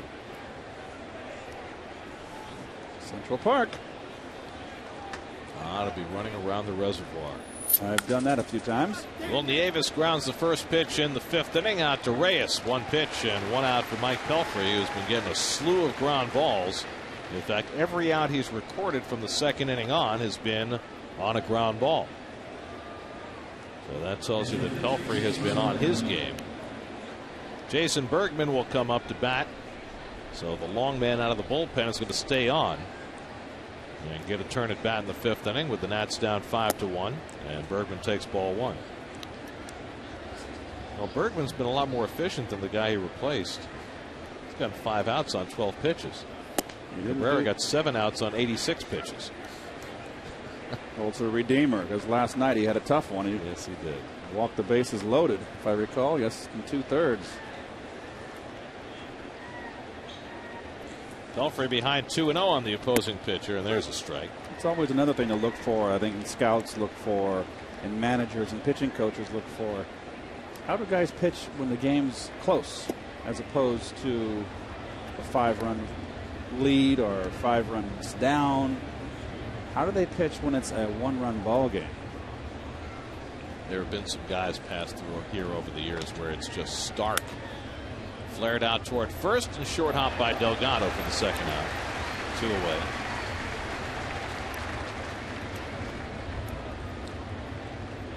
So 2 out and nobody else. Check out our Aflac trivia question for today. Who holds the National League record for the most batting titles? I think I know that one. Unless you go way back.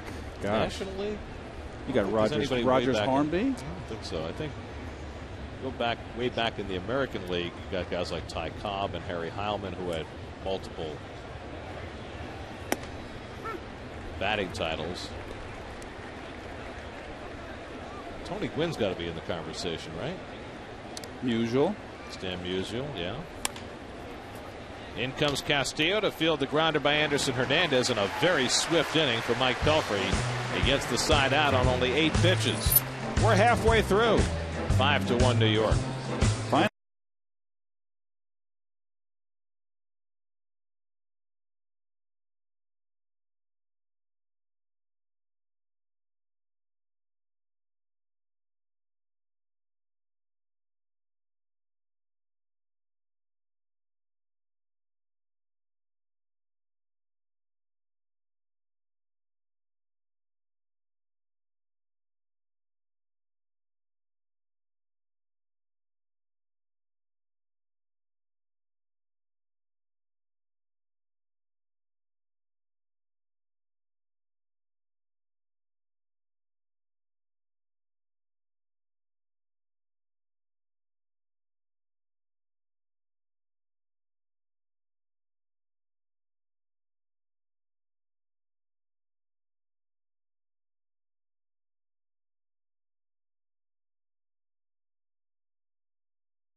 Flushing, Queens. Mets and Nationals at Citi Field, and it's Daniel Murphy with the defense. Hard work pays off. Not so much defense for the Nats. Elijah Duke struggling. Chad with a nice bubble. David Wright with a couple of fine plays at third base. Mets have certainly out-defensed the Nats, and they've got a 5-1 lead as we start the bottom of the 5th. Omir Santos fouling off the first offering by Jason Bergman. Santos single to right, scored a run in the 3rd. That's with 5 runs and 6 hits. They knocked the starter Daniel Cabrera out in the 3rd. He hurt himself with walks and was hurt by his teammates' defensive flubs. Santos 4 for 11 to start his Mets career.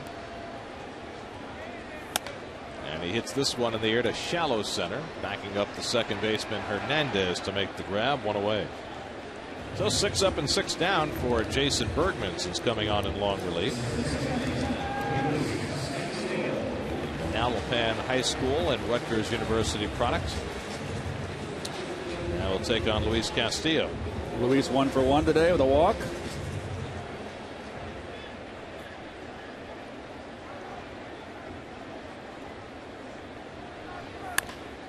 Swinging at the first pitch. That's a rare event.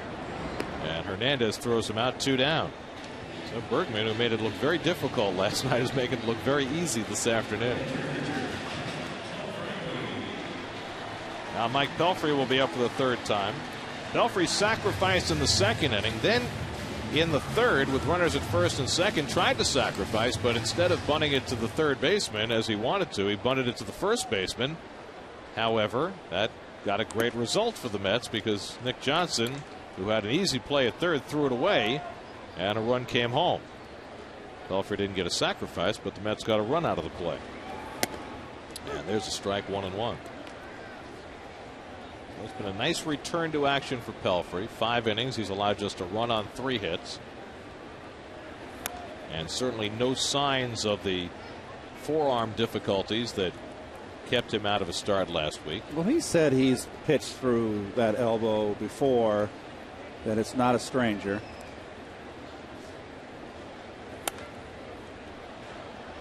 Interesting, Johan Santana throws 6 innings last night, only gives up 1 run.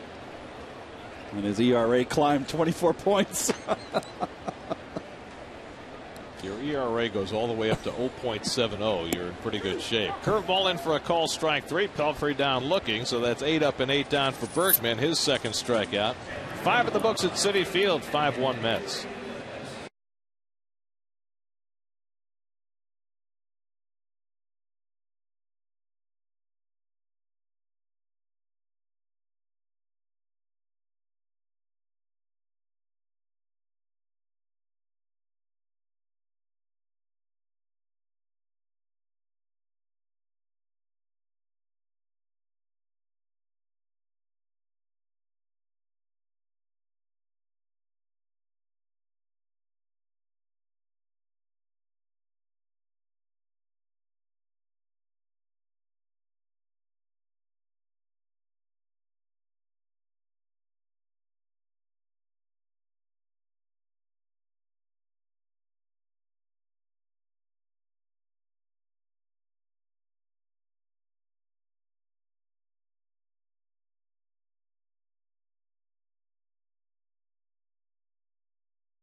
To shut down the fish as they take on Hanley Ramirez and the pitching of Anibal Sanchez here at Citi Field. Mets Marlins coverage begins Monday at 6:30 p.m. only on SNY. Marlins, after their 11-1 start, have now lost 4 in a row after Matt Lindstrom's 9th inning meltdown last night against the Phillies. I had a feeling they were going to kind of come back down to earth a little bit with that bullpen of theirs. It's going to be difficult for them to sustain that kind of a streak. It's difficult for any team to sustain a 11-1 start. Nick Johnson 0 for 2, struck out and grounded out. Other big news in the division today involving the Atlanta Braves. Brian McCann, their all-star catcher, has been battling an eye problem. They sent him to an ophthalmologist. They fit him with a new contact lens. They thought they had solved the problem, but now that eye is still bothering McCann, and he's gone on the disabled list. Nonetheless, the Braves with a big lead today in Cincinnati. 3-0 now to Johnson. The Braves also put Garrett Anderson on the disabled list yesterday, so they're struggling in that regard. You saw that score. That's Derek Lowe pitching another fine game for Atlanta. 3-1 to Johnson. Looks like Bronson Arroyo started that game for Cincinnati and got an early shower.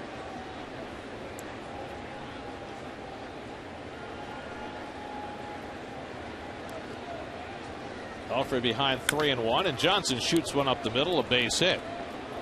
So a leadoff single for Nick Johnson, the 4th hit off Pelfrey, and the 4th time in 6 innings the Nationals have had the leadoff man on. Right down the middle. Hardly any sink. And that's another ground ball. That's up to this point. Pelfrey has recorded 11 consecutive ground outs. Well, that could be considered a ground ball. It wasn't an out. So that's 12 balls on the ground.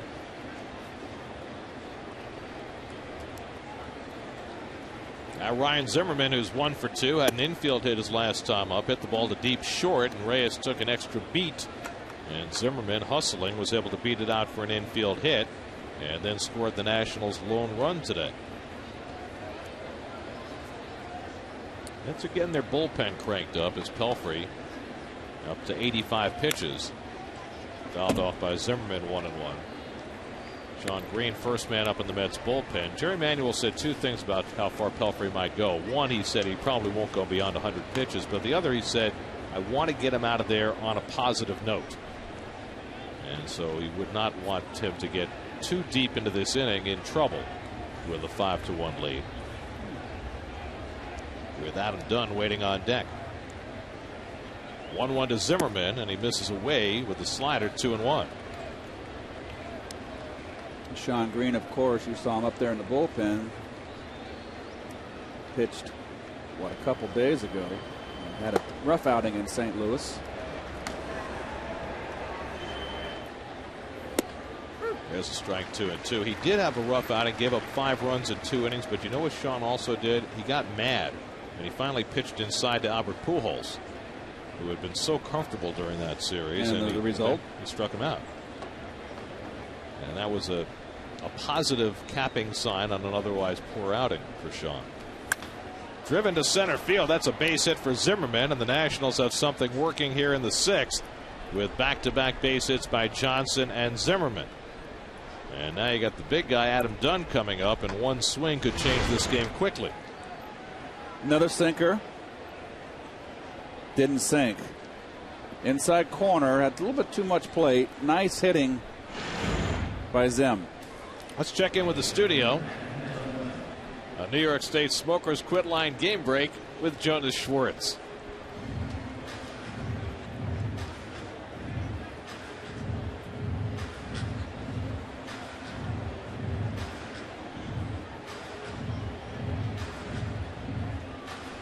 All right, Jonas, thank you. Dan Warthen, having paid a visit to Mike Pelfrey, heads back to the dugout, and Pelfrey will get at least one more batter here as Adam Dunn gets set to step in.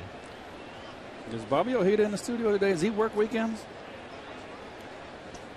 I don't know. Have to check the schedule.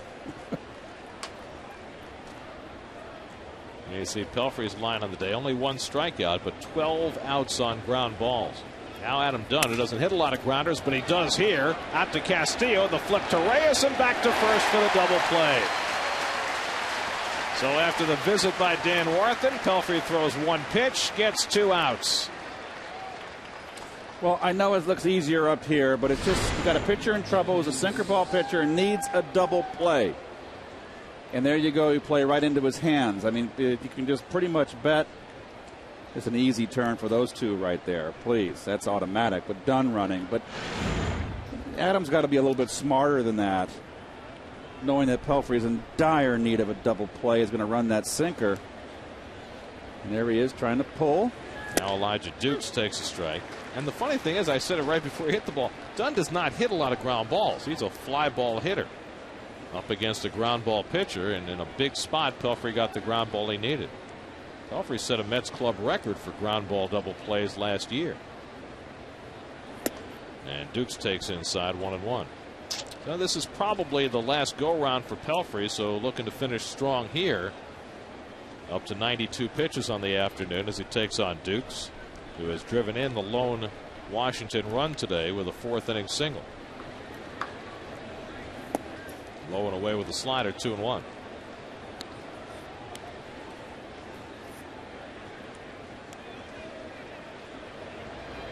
John Green staying ready under the watchful eye of Randy Neiman, the Mets bullpen coach.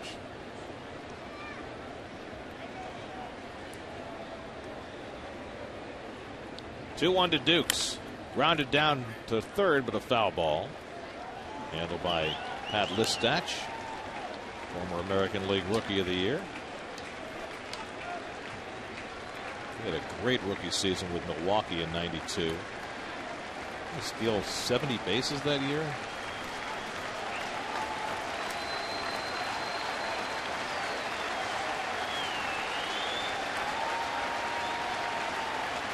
Two-two.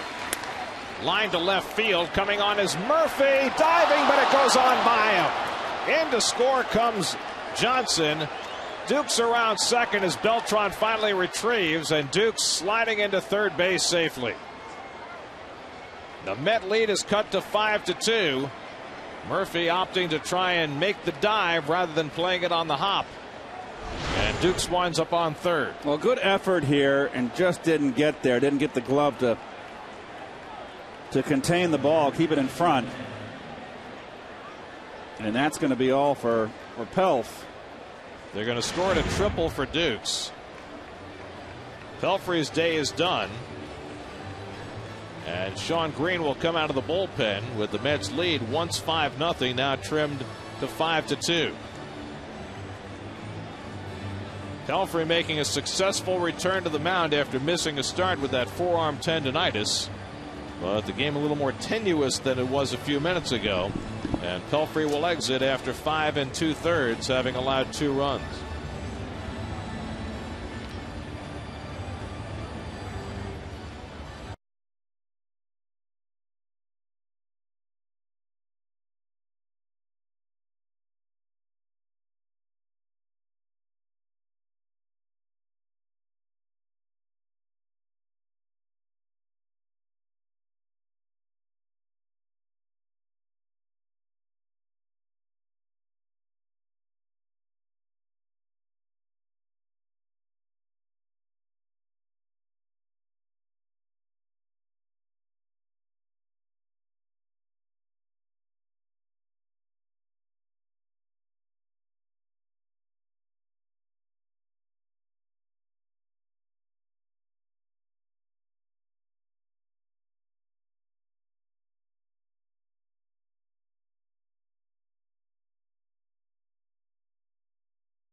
Crowd.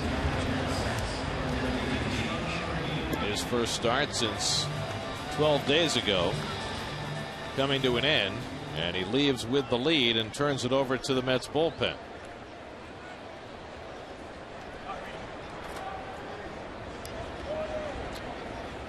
And Sean Green will come on. Sean had his first bad outing as a Met in the afternoon game in St. Louis on Thursday. First man to face him, Josh Willingham, takes inside. Green gave up 5 runs and 7 hits in 2 innings of work at Busch Stadium. And that's what's pushed his ERA up to 6.75. This is now his 9th appearance. And Willingham takes a strike, 1-1.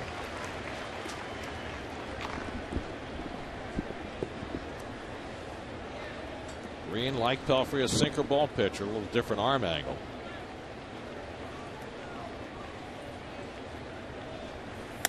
And And Willingham lifts one to right. Ryan Church right there waiting, and so Green comes on and gets the final out of the inning.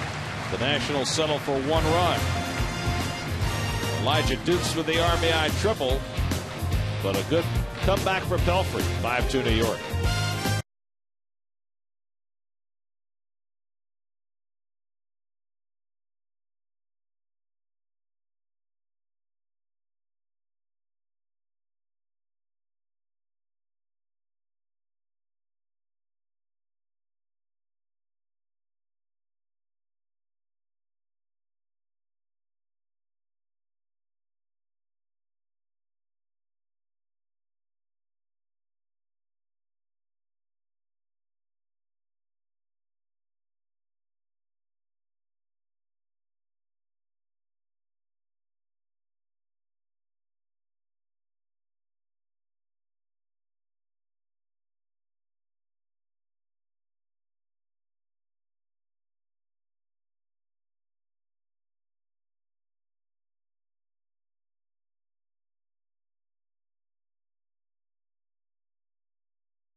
Batting order, Jose Reyes leads off against Jason Bergman. Bergman's faced 8 batters, retired them all since coming on in the 3rd. Reyes a single and a walk today, 1 for 2. On base percentage pushing up toward .390, which is just where he'd like for it to be. Reyes, before he tailed off late last year, had his on base percentage up in that .380, .390 range. And that is crucial for a leadoff hitter.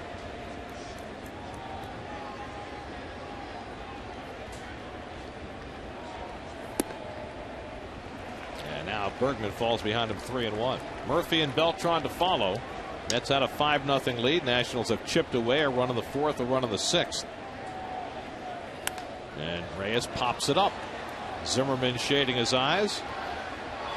And that's the first out. That's 9 in a row set down by Bergman in relief. Well, between innings, Mike Pelfrey thanking Sean Green for saving him a run. And Omir Santos and Pelfrey going over today's outing. Well, a lot of ground balls Mike got today, and that's always a promising sign. Well, you'd have to say, based on the results, exactly what the Mets needed out of Pelfrey coming back from missing a start. And frankly, what this staff needs right now, some positive developments from a starter other than Johan Santana as Bobby Parnell gets up in the bullpen. But still, Jerry is very concerned about the other pitchers going deep in ball games. And, you know, Pelfrey takes it 5 2/3, and here we go back into that bullpen again. 3-1 now to Murphy. I think on most days you'd say you definitely wanted to at least finish 6 or 7. I think today we're just happy to get him back out there and have him get through the outing, feel good, and get out with a lead. 3-2 to Murphy. Oliver Perez goes tomorrow. Then John Maine pitches against Florida on Monday night. And they will hope to rebound from their most recent starts. Murphy lifts one to shallow left center. In comes Dukes with a slide, and he can't make the catch. Now, a good effort by Dukes, but another play that Dukes does not make. And Murphy is aboard. Boy, it's been a rough series for Dukes in center field. And Murphy can probably commiserate. Well, I tell you what, Dukes covers a lot of ground. He's fast, but got to wonder about his manos, his hands. He appeared to have the glove right there. It's Roberto Duran, hands of stone. That's a base hit for Murphy, his first of the day. Well, maybe Manny Acta's thinking no mas. Beltran is 2 for 3. He's driven a run. He's scored a run. So that's the first base runner against Bergman after he set down 9 in a row. Boy, what must Manny be thinking? He has had everything with his team go wrong. The first week of the season, it was the starters. Then they had leads late, and it was the relief corps. And he sent 3 guys to the minor leagues. The defense has betrayed him in this series. Here they are 3-12 to start the year, and not a whole lot of hope on the horizon. And to exacerbate matters, as Beltran rips his 3rd hit of the day. Murphy to second, takes the turn and heads for 3rd. Dunn's throw is cut off. Good aggressive base running by Murphy, and the Mets have runners at the corners. And Beltran just continues to rake his 3rd hit of the afternoon. High ball here, and we know that Carlos loves that ball high. Nice level swing. He's really leveled his swing off this year. And very nice base running, aggressive base running by Murphy. Does not hesitate. He doesn't pick up his third base coach. It's right in front of him. He makes his own decision. See where that pitch was on the IOTV pitch differential. Up. Not exactly where Nieves had the glove. So the Mets looking to add to a 5-2 lead. 1st and 3rd and 1 out for Delgado, who's walked twice and popped up 0 for 1.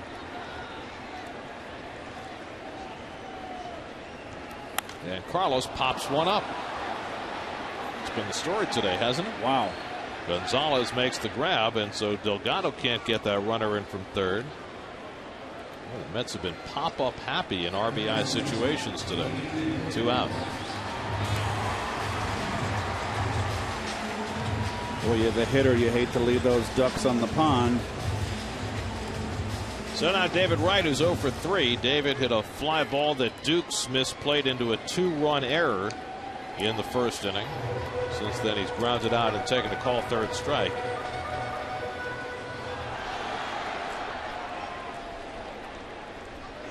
Mets got 3 in the 1st, all unearned as the result of that Dukes error. Nice block by Nieves. That was a tough one.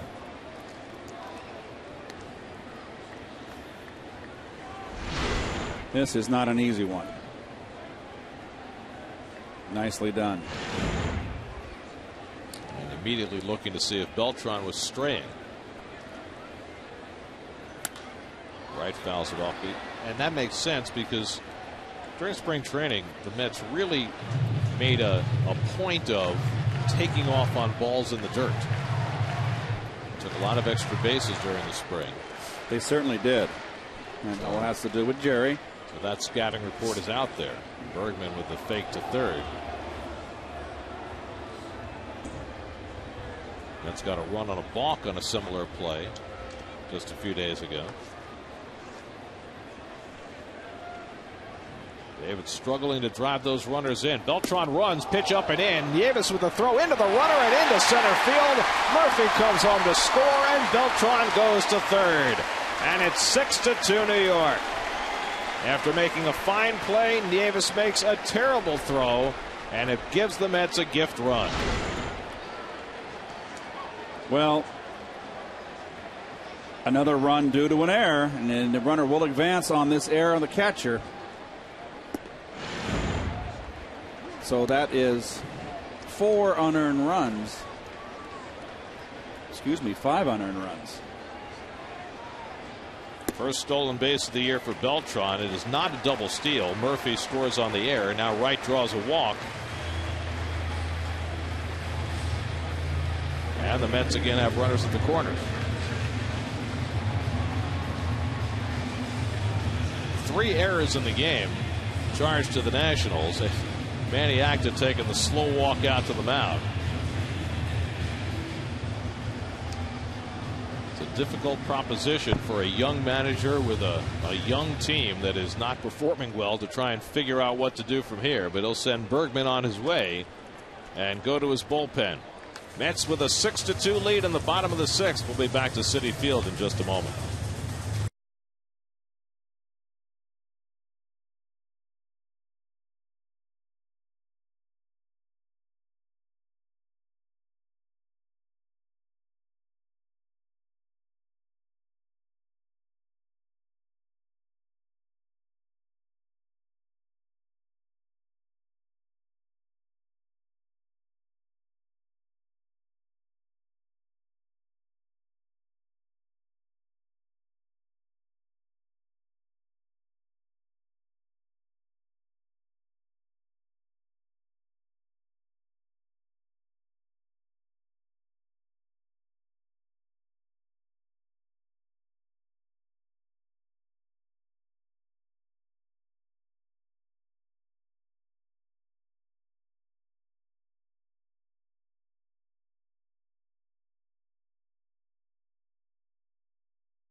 Trivia question. Keith and I were stumped. Most National League batting titles. Gwynn, Musial. It's a tie. Wow. Honus Wagner and Tony Gwynn, each with 8 National League batting crowns. Honus Wagner, of course, the Hall of Fame Pittsburgh Pirate. Saul Rivera, back from his exile to the minor leagues, comes on to pitch for the Nats. You see the numbers aren't impressive. A lot of hits, a lot of walks. That's how he wound up in the minor leagues. Ryan Church, first man to face him, first and third and 2 down, and the curveball stays high.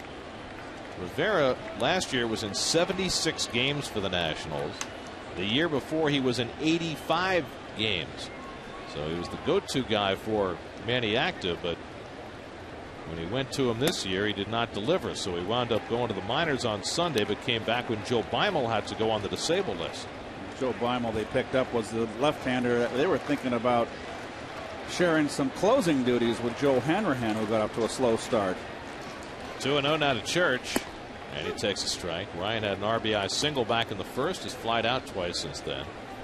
Garrett, for 3. I'm sorry, Garrett, but Garrett Mock is the one I like out there in that bullpen. The big guy. He throws hard throwing right-hander. He's established himself now as the 8th inning guy. There goes right, and the pitch is a strike, and this time no throw by Nieves after throwing the last one into center field. And so Wright has a stolen base, just his 2nd of the year. The Mets began the day with only 6 stolen bases, tied for 12th in the National League. But now Beltran and Wright have each stolen a base in this inning. Now 2 in scoring position for Church, who has a 2-2 count. You know, remember when the scoreboard had 3 errors for the Nationals? Maybe they were prescient. Now it's right. 2-2. Looped into right field. That'll fall for a base hit. In to score comes Beltran, and right behind him is Wright. It's a 2-run single for Ryan Church. He has a 3 RBI afternoon, and the Mets now have an 8-2 lead. That's a big put-away hit for Ryan Church. Down and in. Soft liner right into right field. Nicely done. Wright's going to score with 2 outs off the crack of the bat.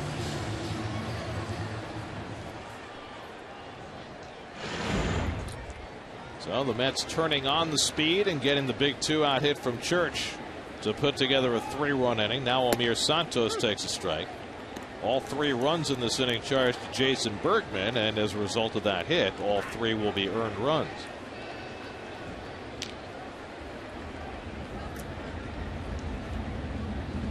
Santos pops one up, and Anderson Hernandez tracks it. Nick Johnson didn't know where it was, but Hernandez did, and that ends the inning. But the Mets put up a 3 spot to open up a 6-run lead as we head to the 7th at Citi Field.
text alerts and video alerts for your mobile phone. Text GET METS to 65246 to sign up now. Would you know how to do what I just said? That was a tongue tie. I'm not sure I would know how to do that. I may need someone to teach me. Bobby Parnell comes on to pitch the 7th inning. Well, his 10th appearance in this young season. Here we are, 17th game in. That's a lot of work. Pitched last night, got a couple of strikeouts after giving up a hit. And the guy he gave up the hit to, Alberto Gonzalez, leads off in the 7th for Washington. Mets now with an 8-2 lead. Gonzalez 0 for 2, grounded into a double play his last trip, and takes the fastball for a strike. It's 0-2. Bobby Parnell from North Carolina has quickly established himself as the 7th inning guy in that Mets bullpen.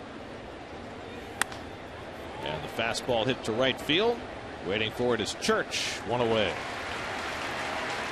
Hadn't been much action for the outfielders while Pelfrey was in the game. All ground balls. The last 14 outs that Pelfrey recorded were all on ground balls, including a couple of double plays. Those are all the promising signs.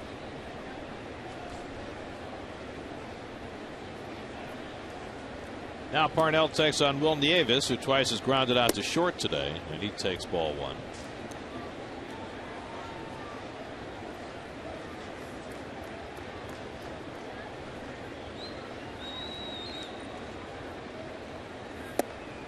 In at the knees for a strike, 1-1.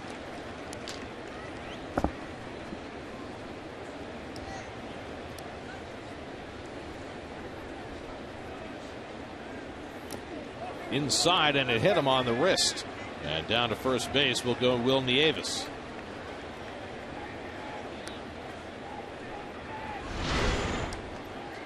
Wants to come inside, just gets away.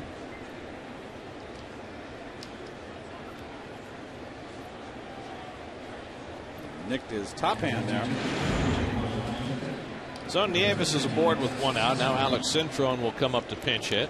Cintrone appeared as a pinch hitter last night and struck out in the 9th inning against Francisco Rodriguez. Still looking for his first hit for the Nationals. And Delgado informs Parnell that he'll play behind the runner at first. Not figuring Nieves to be going anywhere, down by 6 runs in the 8th.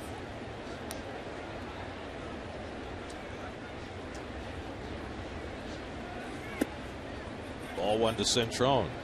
Last year the Mets played 18 games with the Nationals and they won 12 of the 18.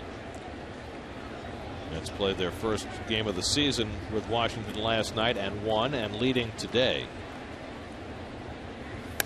And for a team that had not been playing well before this homestand, sometimes it's a tonic when the worst team in the league comes calling. Sometimes, though, it can bury you a little deeper if you don't get some immediate success. Well, it's usually a telltale sign.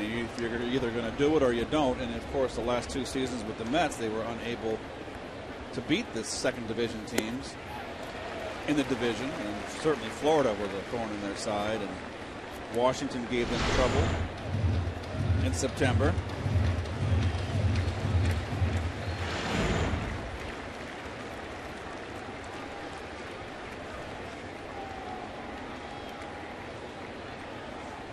Now Parnell ahead 1-2. And Cintrone gets a piece of that fastball. Now he's just coming in and challenging people, and he is looked like he belongs. Well, he's a very composed young man, soft-spoken, and he's got blessed with a very, very live fastball, and he's not afraid to throw it.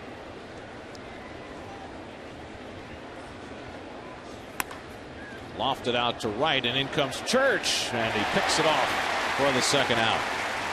Ball sounded funny coming off the bat. Cintrone retired 2 away. New York Mets baseball on SNY is brought to you by Geico. 15 minutes could save you 15% or more on car insurance. Visit geico.com or call 1-800-947-AUTO. And by Bob's Discount Furniture. Bob's Discount Furniture is America's #1 furniture retailer of the year and the official furniture store of the New York Mets. And if you hear a slight cracking sound in the background, it's not the audio on your TV. It's just that Keith has broken out the peanuts. Sorry, I'll wait to commercial. I mean, it's almost the 7th inning stretch where they talk about buy me some peanuts and Cracker Jacks. You're ahead of the curve. Late swing foul by Anderson Hernandez, and it's 0-2. From a timing point of view, the length of this game, it's the 7th inning's long overdue. It's about the 17th inning stretch, isn't it?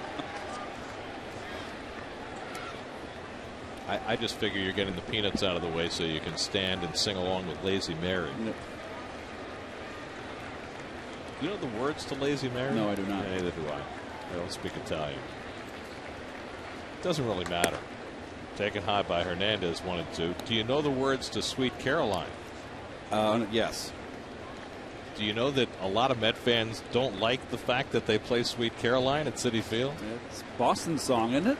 Well, it got voted out last year in favor of I'm a Believer. 1-2. Little tapper up along third, foul. And I was not aware of a subsequent vote, so somebody must have pulled an executive decision and vetoed I'm a Believer in favor of bringing back Sweet Caroline. See, our votes just don't count anymore. Well, I didn't vote because I think we were not eligible for the vote. But, you know, it seemed to be a popular consensus here that Sweet Caroline was not where it was at for Met fans. I'll have to check with the powers that be about that. You knock yourself out. 1-2. Lifted to left center field. Over goes Beltran and Murphy, and it lands in between.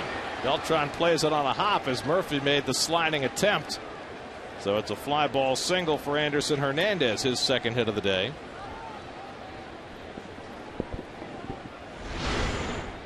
Well, this is your blooper right here. Carlos didn't have a chance. The plays the backup nicely.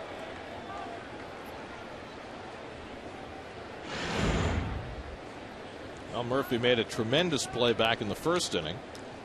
Then had Dukes' triple sail past his sliding attempt in the 6th and didn't quite get to that one.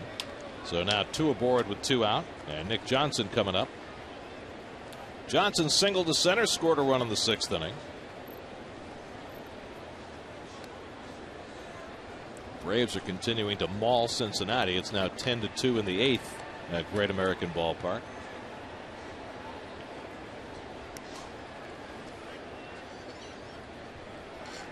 And Johnson lifts one to left. This one playable for Murphy, and that ends the inning. So Bobby Parnell comes on and throws a scoreless top of the 7th. Murphy getting the mock cheers and enjoying every minute of it. 7th inning stretch, 8-2 New York.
I'm just glad that during, these lazy Saturday afternoons with the game kind of dragging along, that Kevin keeps himself entertained.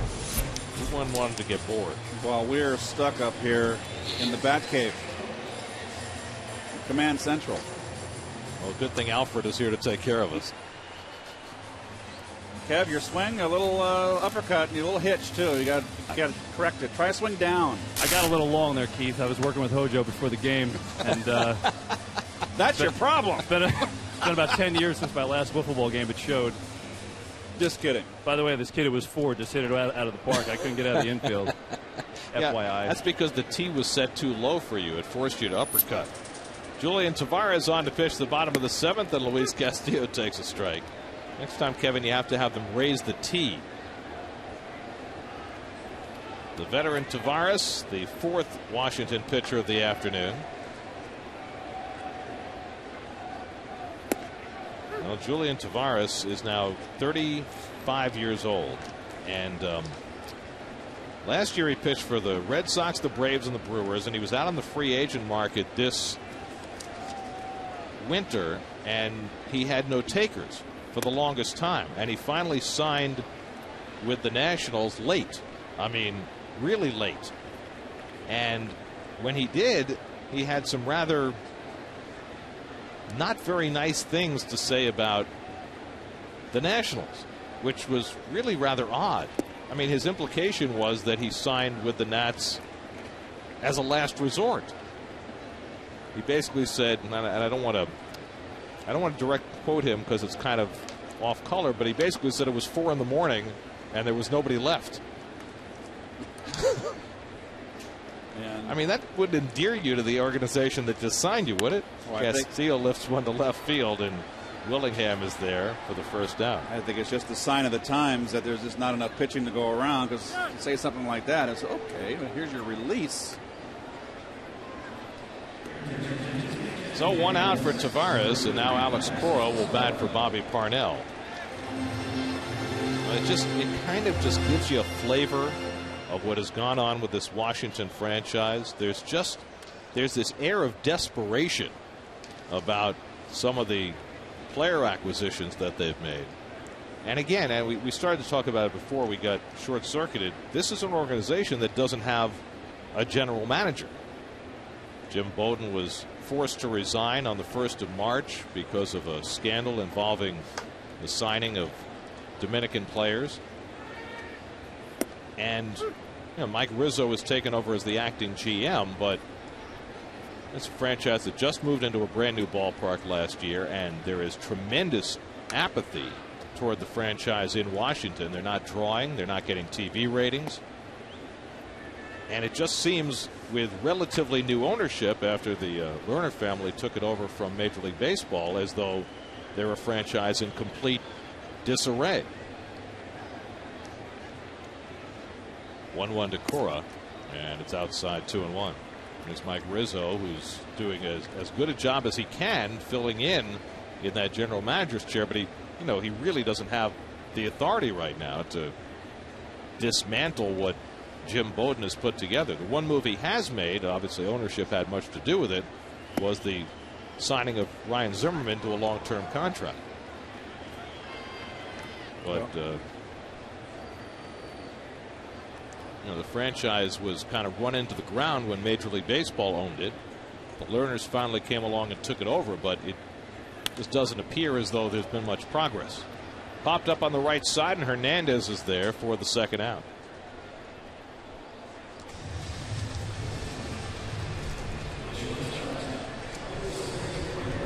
So now Reyes bats with 2 out and nobody on.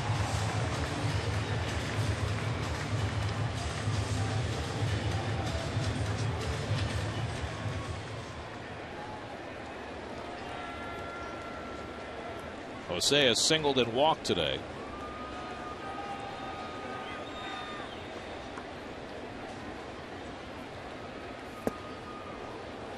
And a good slider by Tavares to start him off 0-1.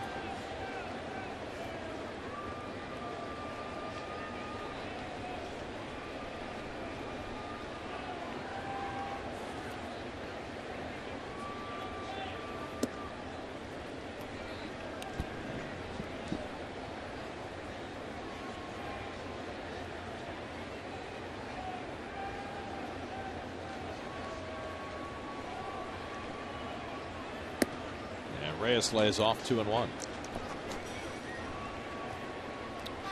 Julian Tavares first burst on the scene with the Indians back in '95. As a very visible figure of their postseason, which culminated in the World Series against the Braves in '95. Had a great year that year, and he has hung around ever since. Cleveland, San Francisco, Colorado, Chicago, Florida, Pittsburgh, St. Louis, Boston, Atlanta, Milwaukee. It's been everywhere.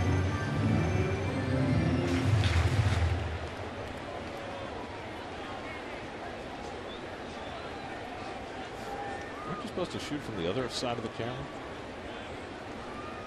2-2. Breaking ball fouled off.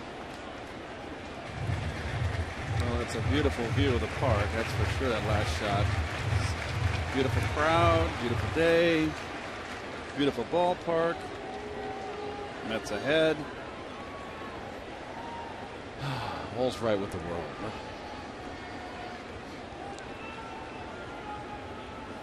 And Reyes goes down swinging to end the inning. So Tavares comes on and pitches a 1-2-3, bottom of the 7th. We head for the 8th.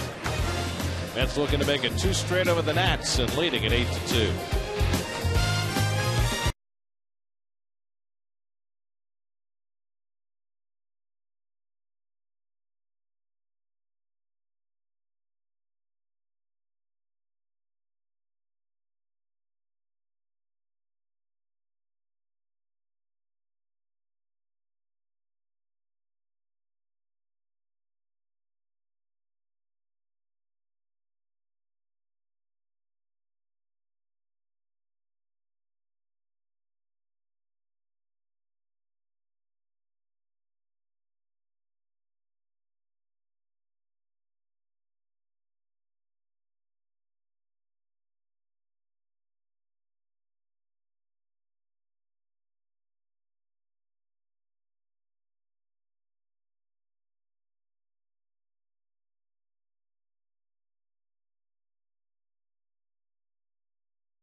For more Ask the Booth answers, I answer some questions on there, but you don't really care about that. You probably care about what Keith answered this week. What were your questions this week? Anything interesting? Ted always has good questions. I forgot, though. I get them up in the morning before I have my coffee. I just rip them off. I cut and paste and send it back to him, and I forget. I was hoping you'd bail me out there. Jeremy Reed is in left field. Brian Stokes now doing the pitching as we start the 8th inning with Ryan Zimmerman at the plate. Well, anyway, go to SNY.TV, click on Ask the Booth, and you can read Keith's answers to the questions he can't remember, and you can read my answers to questions about, you know, doing whatever it is I do. Swing and a miss by Zimmerman, and it's 1-2. It's very awkward to talk about yourself. You ever notice that? Do you have a hard time doing that? It's very difficult for me. I have no problem.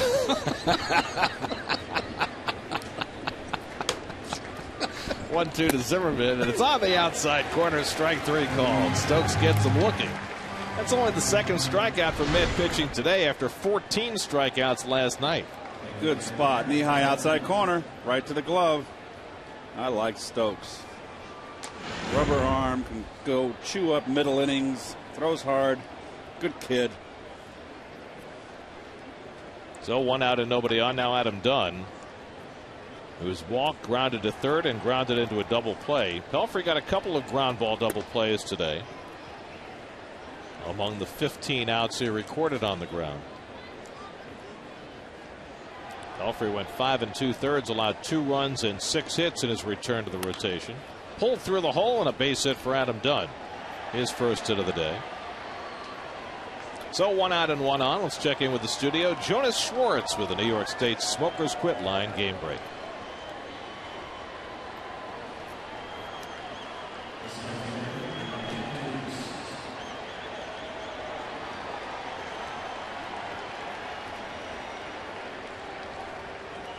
Naughton. Actually, I got the Honeymooners tapes, the CDs. They are hilarious. All 39 episodes? Yes. Here's Elijah Dukes, who's driven in both Nationals runs today. And he swings and misses at a curveball, 0-1. Dukes was robbed of a hit by David Wright back in the second. Then he singled to center in the fourth to drive in a run. And then he tripled in front of a diving Daniel Murphy in the sixth to drive in a run. That cut the Met lead to 5-2, but now it's 8-2. 1-1 to Dukes. Brian Stokes, the fourth Met pitcher of the day. Sean Green retired, the only man to face him. Bobby Parnell threw a scoreless 7.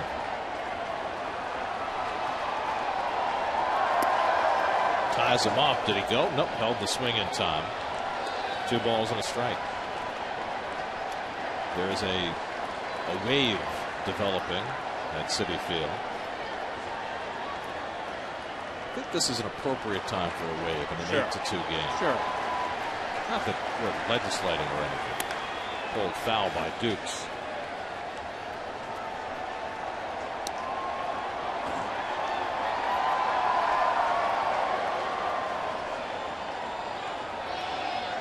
I mentioned it last night. When the fans tried to do a wave at Shea Stadium, it would peter out because there were no stands once you got past the right field foul pole. Now the wave can go all the way around and keep going. Breaking ball in there for a call, strike 3. Stokes gets Dukes looking. Second strikeout of the inning for Brian Stokes. Dukes did not like the call. Oh, it's right there. That's right down Broadway.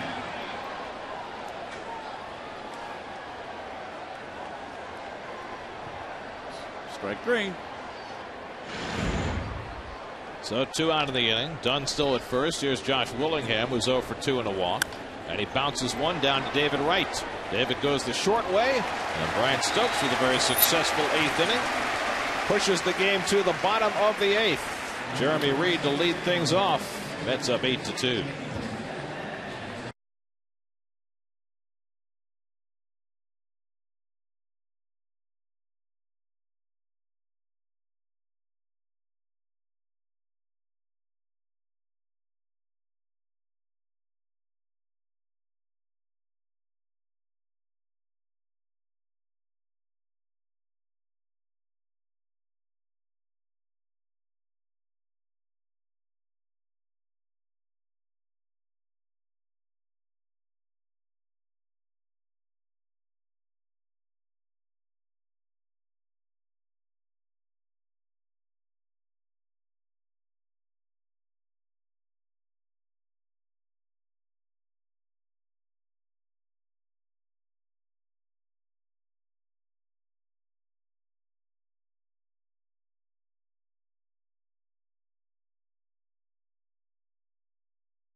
must have some very good pilots to be able to fly in that neighborhood unmolested. Oh.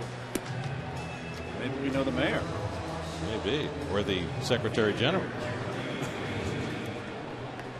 Joel Hanrahan, who has been serving as the Nationals closer, comes on to get an inning of work here in the bottom of the 8th. He became their closer last season, finished strong, but boy, he's off to a tough start. You see right there. And he has blown a couple saves, giving up the long ball. We'll face Jeremy Reed leading off in the 8th inning. Reed up for the first time, came on for defense in the top of the inning and takes a strike. Beltran and Delgado to follow. Mets with 8 runs and 9 hits. The Nationals 2 runs and 8 hits. The Mets have been helped out by 3 Washington errors. And Reed pops one up. Gonzalez going out. Willingham coming in, and Willingham puts it away, 1 down. So 1 out and nobody on, and now Carlos Beltran, who began the day as the league's leading hitter and has only enhanced that by going 3 for 4 and has the average up to .422. Boy, as hot as it gets right now. It's not easy to hit for almost a month at a 400 clip. And on top of those, at 400 batting average, he's got 14 RBIs. He is using the whole field. He pulls that one down to first, and a beautiful play by Nick Johnson to deny him a 4th hit. So Johnson with a nice pickup, and Beltran retired 2 away. Well, when you're hot, you're hot. Even when you make outs, they're loud outs. Nice play by Johnson.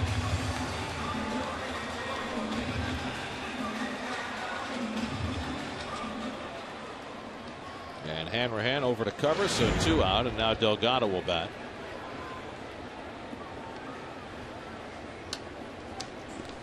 Delgado 0 for 2 with a pair of walks today. Now just 3 for his last 25 after a strong start to the season.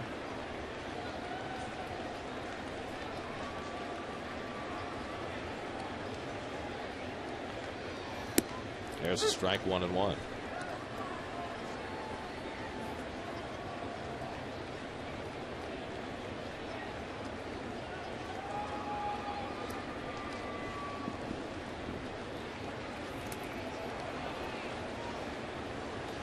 That's Hanrahan's curveball right there. That's in the dirt, but he's got a good curve.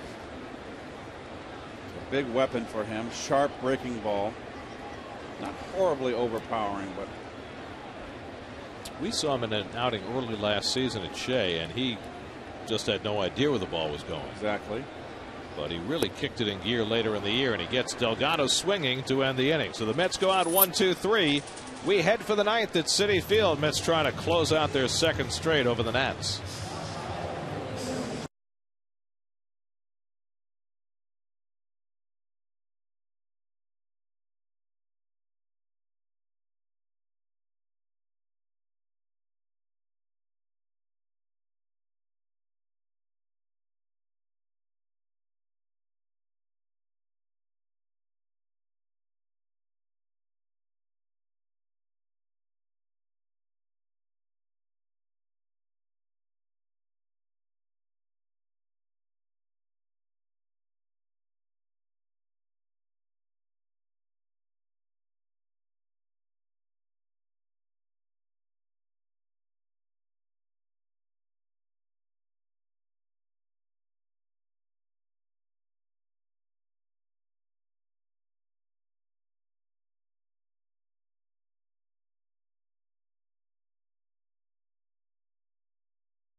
Boy, he gets a title and everything. And Bobby Ojeda for all the highlights, exclusive interviews, and Jerry Manuel's post-game reaction. It's funny, in that picture, Jonas looks just like Chris Carlin.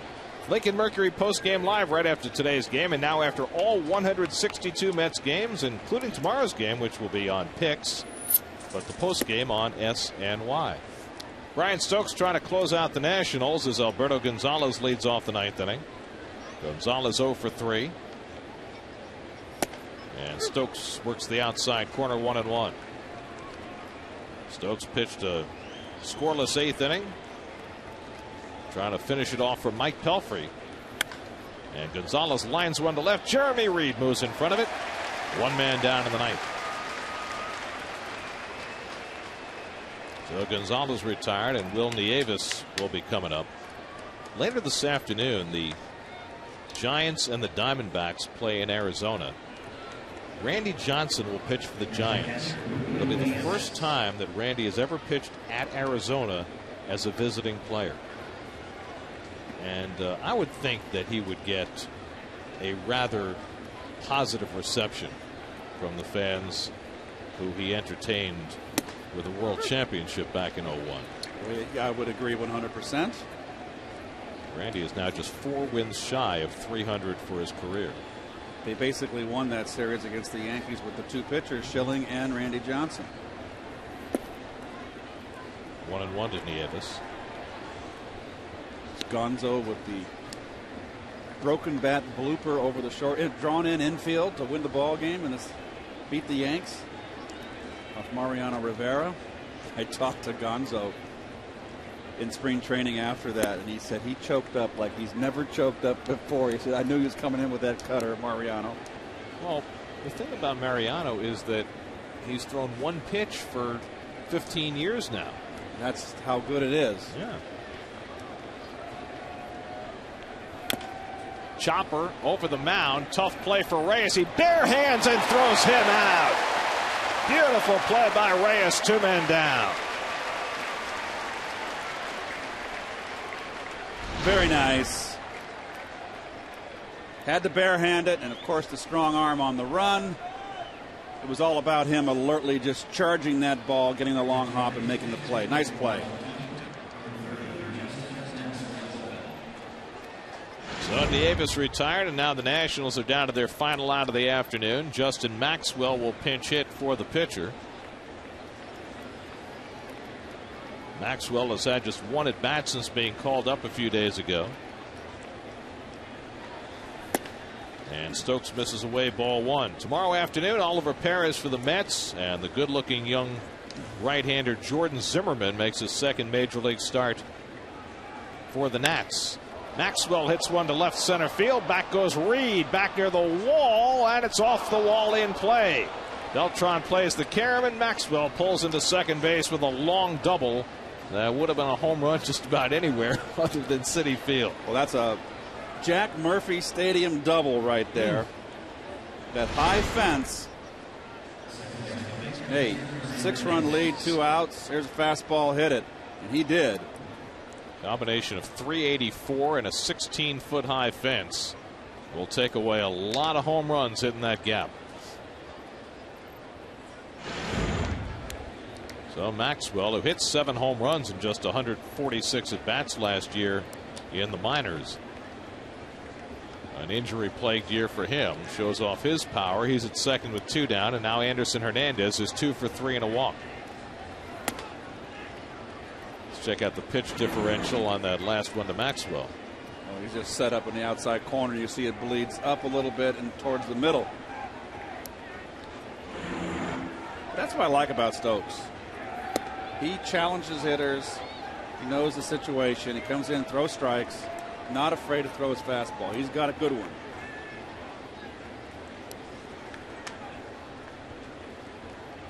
Behind on Anderson Hernandez, 2-0. And now 3-0 with Nick Johnson waiting on deck. Well, Stokes trying to put this game to bed, but it keeps getting up and asking for water. Heel. See, I'm thinking babies, you're thinking dogs. Why is that? 3-0 to Hernandez, and he walks him. So 2 men on for the Nationals, and Nick Johnson gets another turn. New York Mets baseball on SNY is brought to you by IOTV. Get the best in HD free with IOTV. By Toyota. And by Firestone. Don't worry about it, Garrett. It's been a long day. I like that little hesitation before you said that. I was about to get Toyota and Firestone in the wrong order. A little dyslexia. Dan Warthen out to the mound to talk to Stokes. Mets will get some action going in their bullpen. 6-run lead in the 9th inning. You wouldn't expect to have to get Feliciano up since he pitches every day. But I guess today counts as one of those every days, and he's up in the 9th inning. 3-run home run. It's 8-5. And empties the bases. So Stokes, after getting the first 2 outs, has given up a double and a walk. And now Nick Johnson is 1 for 4 on the day. Homered yesterday off Santana. His first of the year. And he takes the strike. Brian Stokes, who really struggled with the Rays 2 years ago. I guess they were the Devil Rays 2 years ago. Anyway, has really taken to the bullpen now. He had been a starter earlier in his career, but now has made that adjustment in mindset. And he has got a rubber arm. Jerry Manuel feels no qualms about throwing him out there 3, 4, 5 days in a row. Now the Nats are down to their final strike. 39,960 at Citi Field, ready for this one to end. Breaking ball just missed. Stokes was all set to walk off. But home plate umpire Jerry Davis said no. All of a sudden, Jerry's got a tight strike zone. That's right there. So Stokes will have to do it again.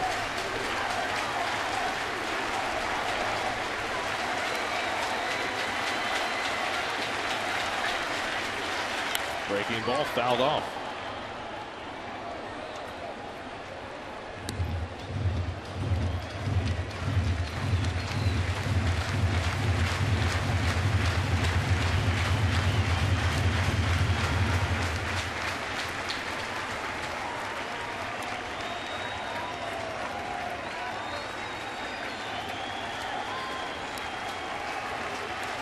One and 2 to Nick Johnson. Fouled away. Nick can do this to you. He has long turns at bat. Well, as a hitter, these are the at-bats that you can give away. And Nick Johnson's not giving them away.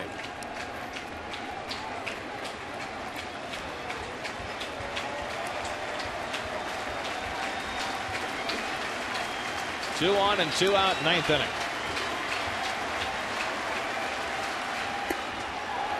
Changeup misses high. 2-2.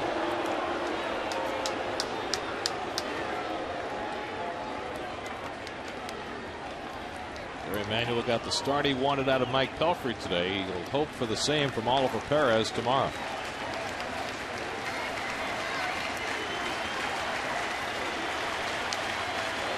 Two. Fouled off another one.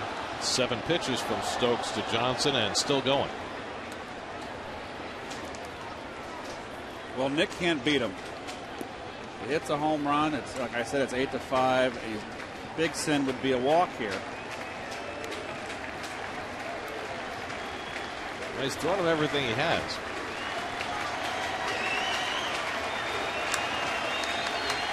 This will be the 8th pitch of the at bat. He misses with the slider, and it's 3-2.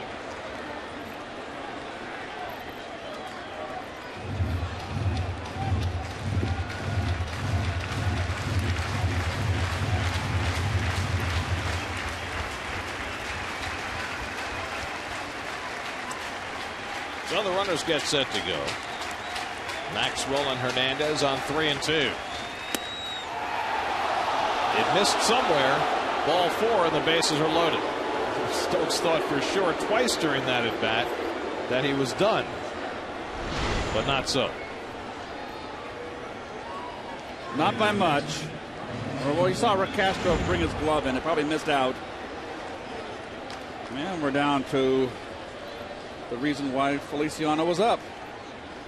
Well, Ryan Zimmerman will come up with the bases loaded. Stokes will get one more batter. If Zimmerman gets on, then Feliciano would come on to face Adam Dunn. Another runner after that, we'd see K-Rod up. Can't let this kind of game get away. No, sir. Mets with an 8-2 lead. Nationals working with their backs against the wall. Nothing to play with 2 out in the ninth. So now Stokes will try and deal with Ryan Zimmerman, who's 2 for 4 on the day.